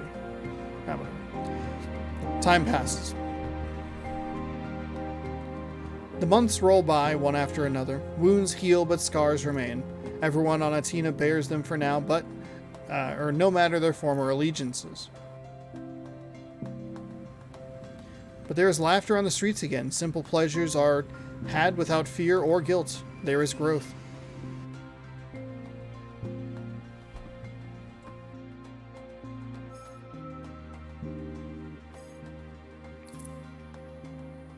New opportunities. News travels abroad about recent events on Atina. Now a flock of investors is looking into funding new structures, systems, and infrastructure on the island. Oh good, they're here. We take them out back and shoot them. New opportunities arise all across Atina in a flurry of activity. They opened a new store. Did you see? The one sponsored by the car company? Yeah. We need to be careful. We can't afford to backslide into oppression just because they flash us a golden smile. True. They've got great bombar, though. Well... shit.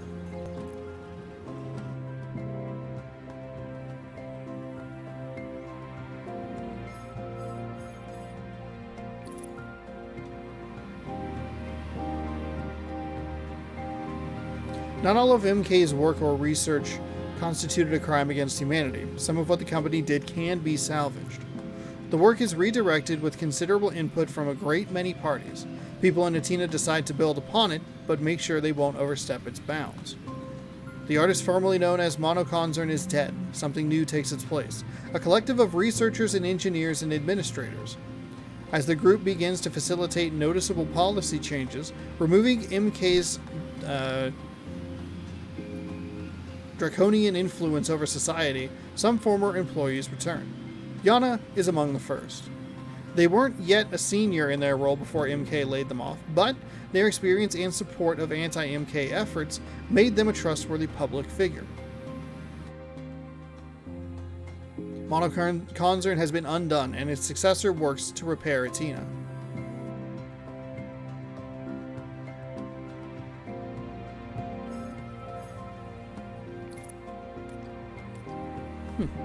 Not able to get some of these.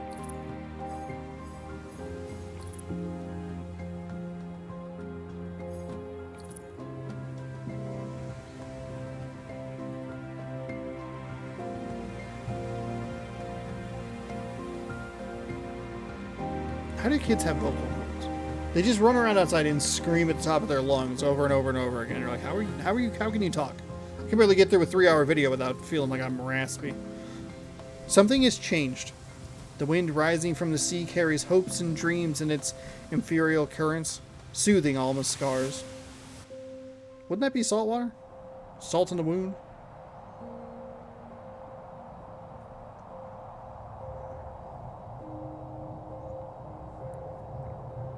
In reverie, the air is warm, the red sky shivering as if in anticipation. Every passing moment is punctuated by the echoes of a steady heartbeat. For the first time in what feels like eons, I take a breath. It worked. I made... You saw the many-faceted future and made it your own. They're here. All of them. Is this real? You are here. With us. Together. We are real. Quite the experiment back there. I don't even think I'd have dared do something as batshit as that. But it worked, didn't it? Look at what she did. She risked destroying the fabric of reality itself to shape fate to her will. I am impressed, Harmony. And now? What happens now? Now, honey, it's showtime. The time has come to make my final choice. No more delays, no more indecision. The new heart awaits.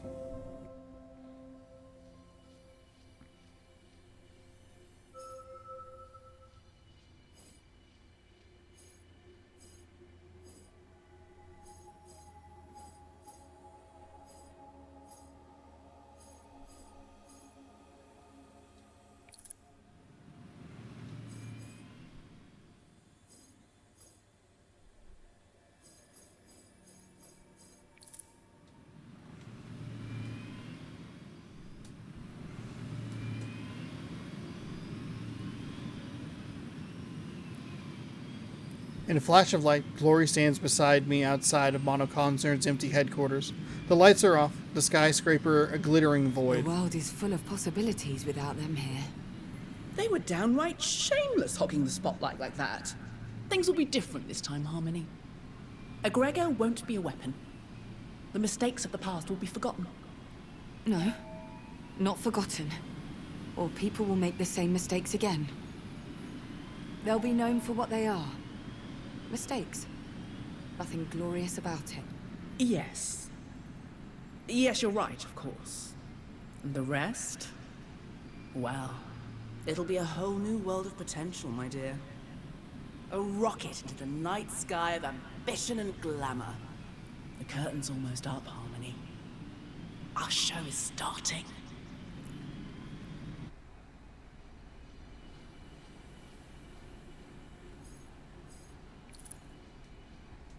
End of chapter.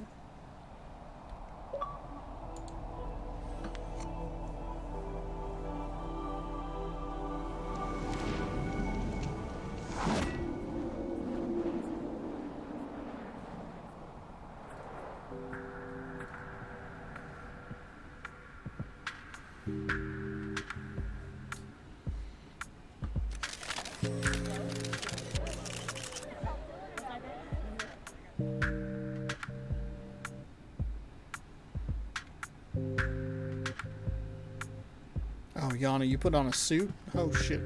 Hell yeah, there's me. Let's go! Fuck right in the window where everyone can see us.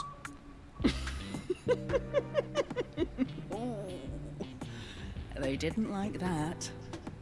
Not one bit. To be honest, I don't think any of them saw it coming. Not even Truth. Glory reinstated. No. That can't be right. And yet, here we are. I'm biased, of course. But I think we made the right call. With the state the world was in, unfettered progress was just the ticket. And this time?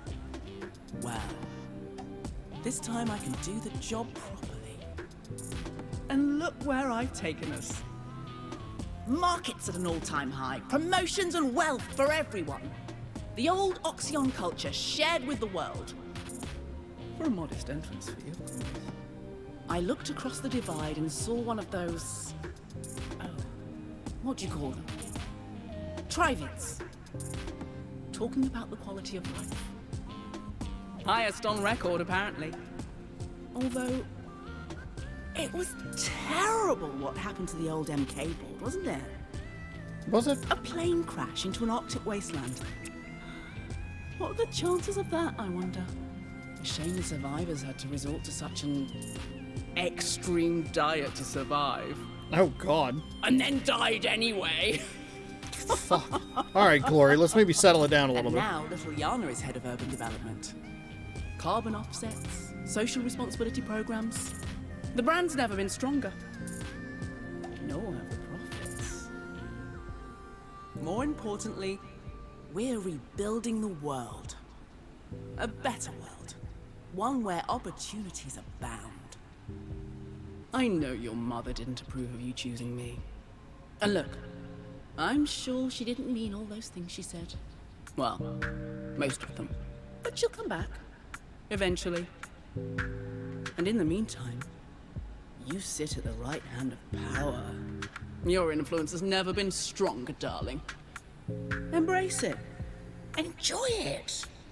It's your turn in the spotlight. You've earned it.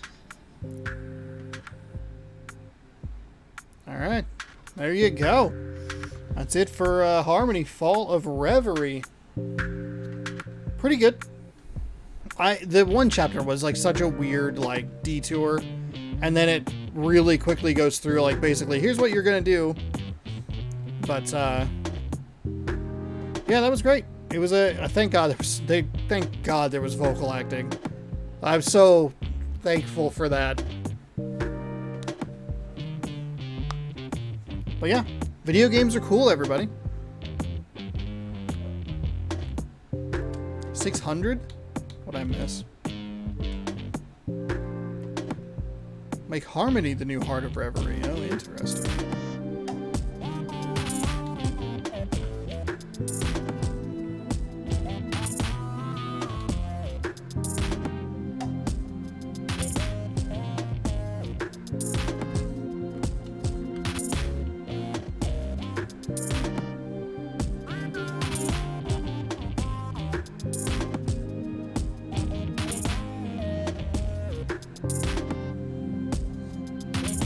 That part was much longer than I anticipated.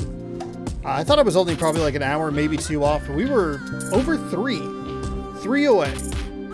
If I could re-record it again, I would do all of Act 1, like each act individually. But hey, that's okay. That's how it goes sometimes.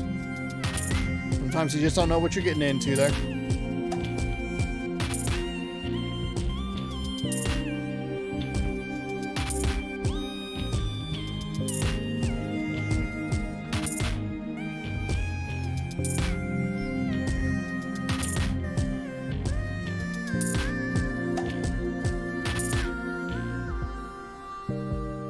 I'm sure polishing off the rest of the achievements wouldn't be too much of an ask. I'm sure somebody will come through with a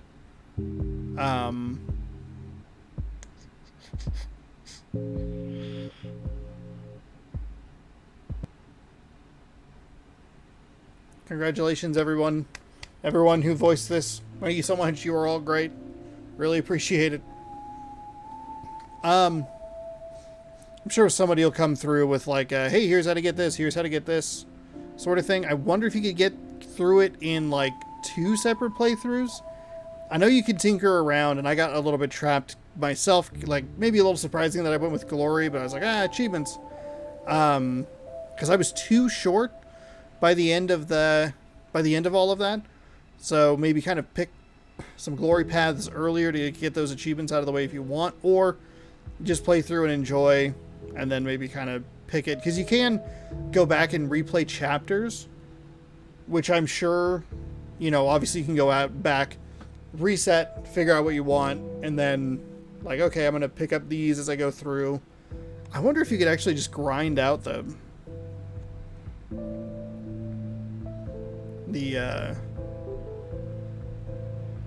picks, if that matters at all, or if it like if you go through and like say there's one you can get right off the bat, if you just keep doing that over and over again, if it'll count toward the achievement.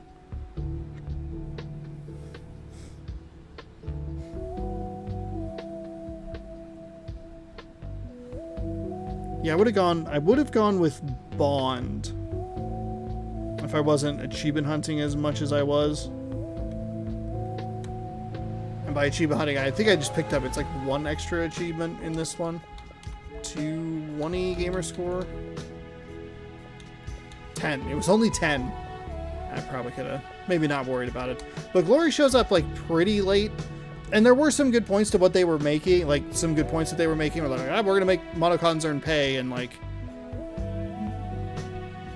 go out for revenge. And I was kind of like, yeah. All right. Yeah. Let's get some fucking revenge. Whoa. Let's do it.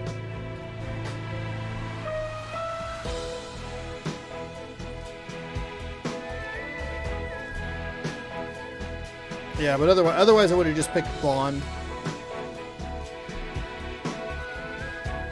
And as interesting as the chapter restart and replaying through, the later you get in the game, it only alters a couple of decisions here or there, because there were a lot of them that I was like locked out of that I didn't really like realize.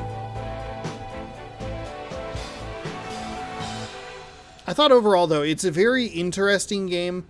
I don't think hits quite as hard because they don't have the the thing that's so great about the Life is Strange games is like the soundtracks and the way that they kind of make these like filmic experiences with the music, the needle drops that really hit and all that sort of stuff.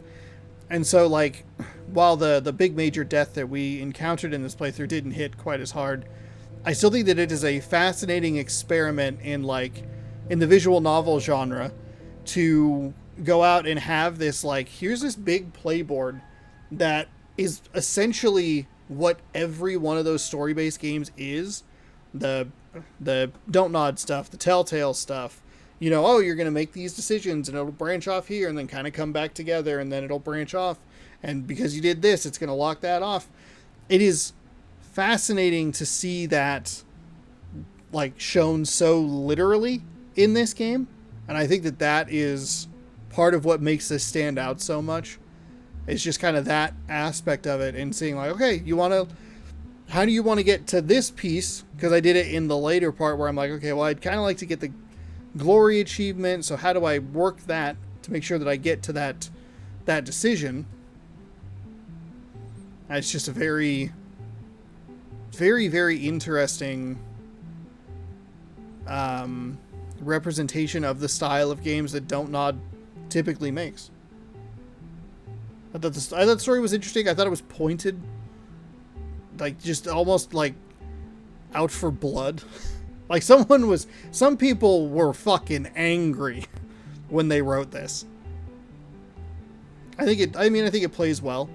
I don't think I don't think the concepts are too hard to grasp. I think you can very easily like fit in like, oh, here's this like corporation or person who's taking over everything and like the absolute disasters that can occur because of it, because they control everything, and how much.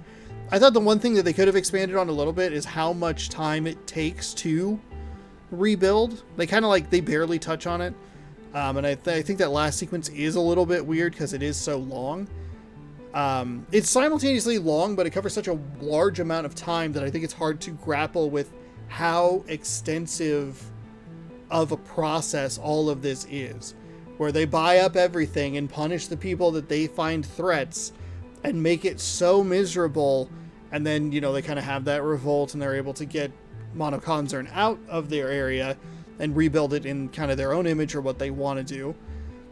I think it's just, maybe that was the part they could have spent a little bit more time on to like really like hammer home. Like this was a 6-year process or longer probably. And I thought the aspect of like, without them gone, or without them here, like it's kind of like created this weird vacuum. Like, how do we work around that? And like, I think the easy answer is you find people who were doing that sort of stuff and you just try to figure out a way to like keep it working, try to figure out the supply line sort of stuff. But they do kind of breeze over it, I think, to give you more of a positive ending. I wonder if part of it is that they had spent so long on that story that was basically a history lesson that felt like way too late. Like, shit, we gotta wrap this up. It's like kind of interesting, but at the same time is also just like, well, we're here now. Like, we are rapidly going towards the thing. You don't ever seem to reconcile with your mom about, you know, just, oh, I signed the paper. It's like, oh, fuck you. I wonder if that was my fault. I picked the wrong one, and then it was like, oh, well, you have the 2 Chaos Shards, so go ahead and have your mom betray you. It's like, well, great.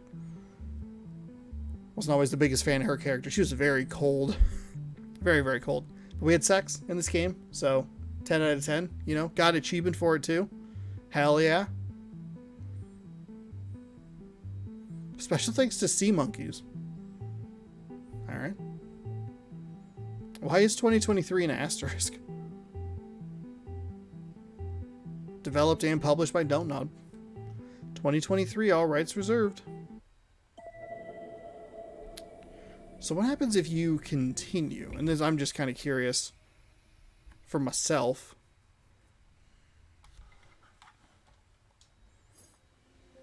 Oh, it's right at the end, huh? So I guess the end of the previous one.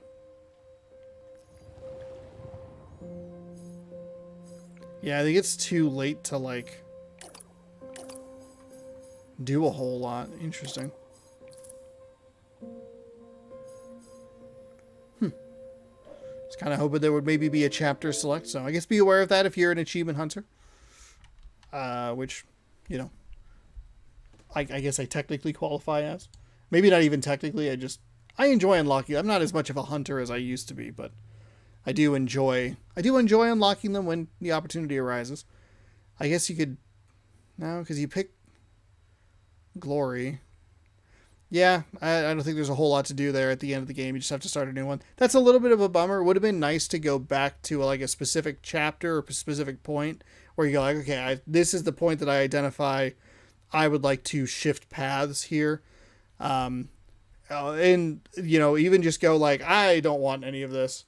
I'm done. I'm good. Y'all kind of suck. And I'm going to move on to something else. Because then you get to like one piece. I think it's the very last chapter where it's 2 decisions, and the one on the left is just like super quick.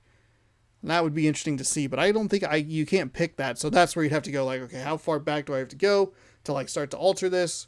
But that point's a little easier because it's a literal 2-pronged choice of like, I'll stay, I won't stay. But there you go.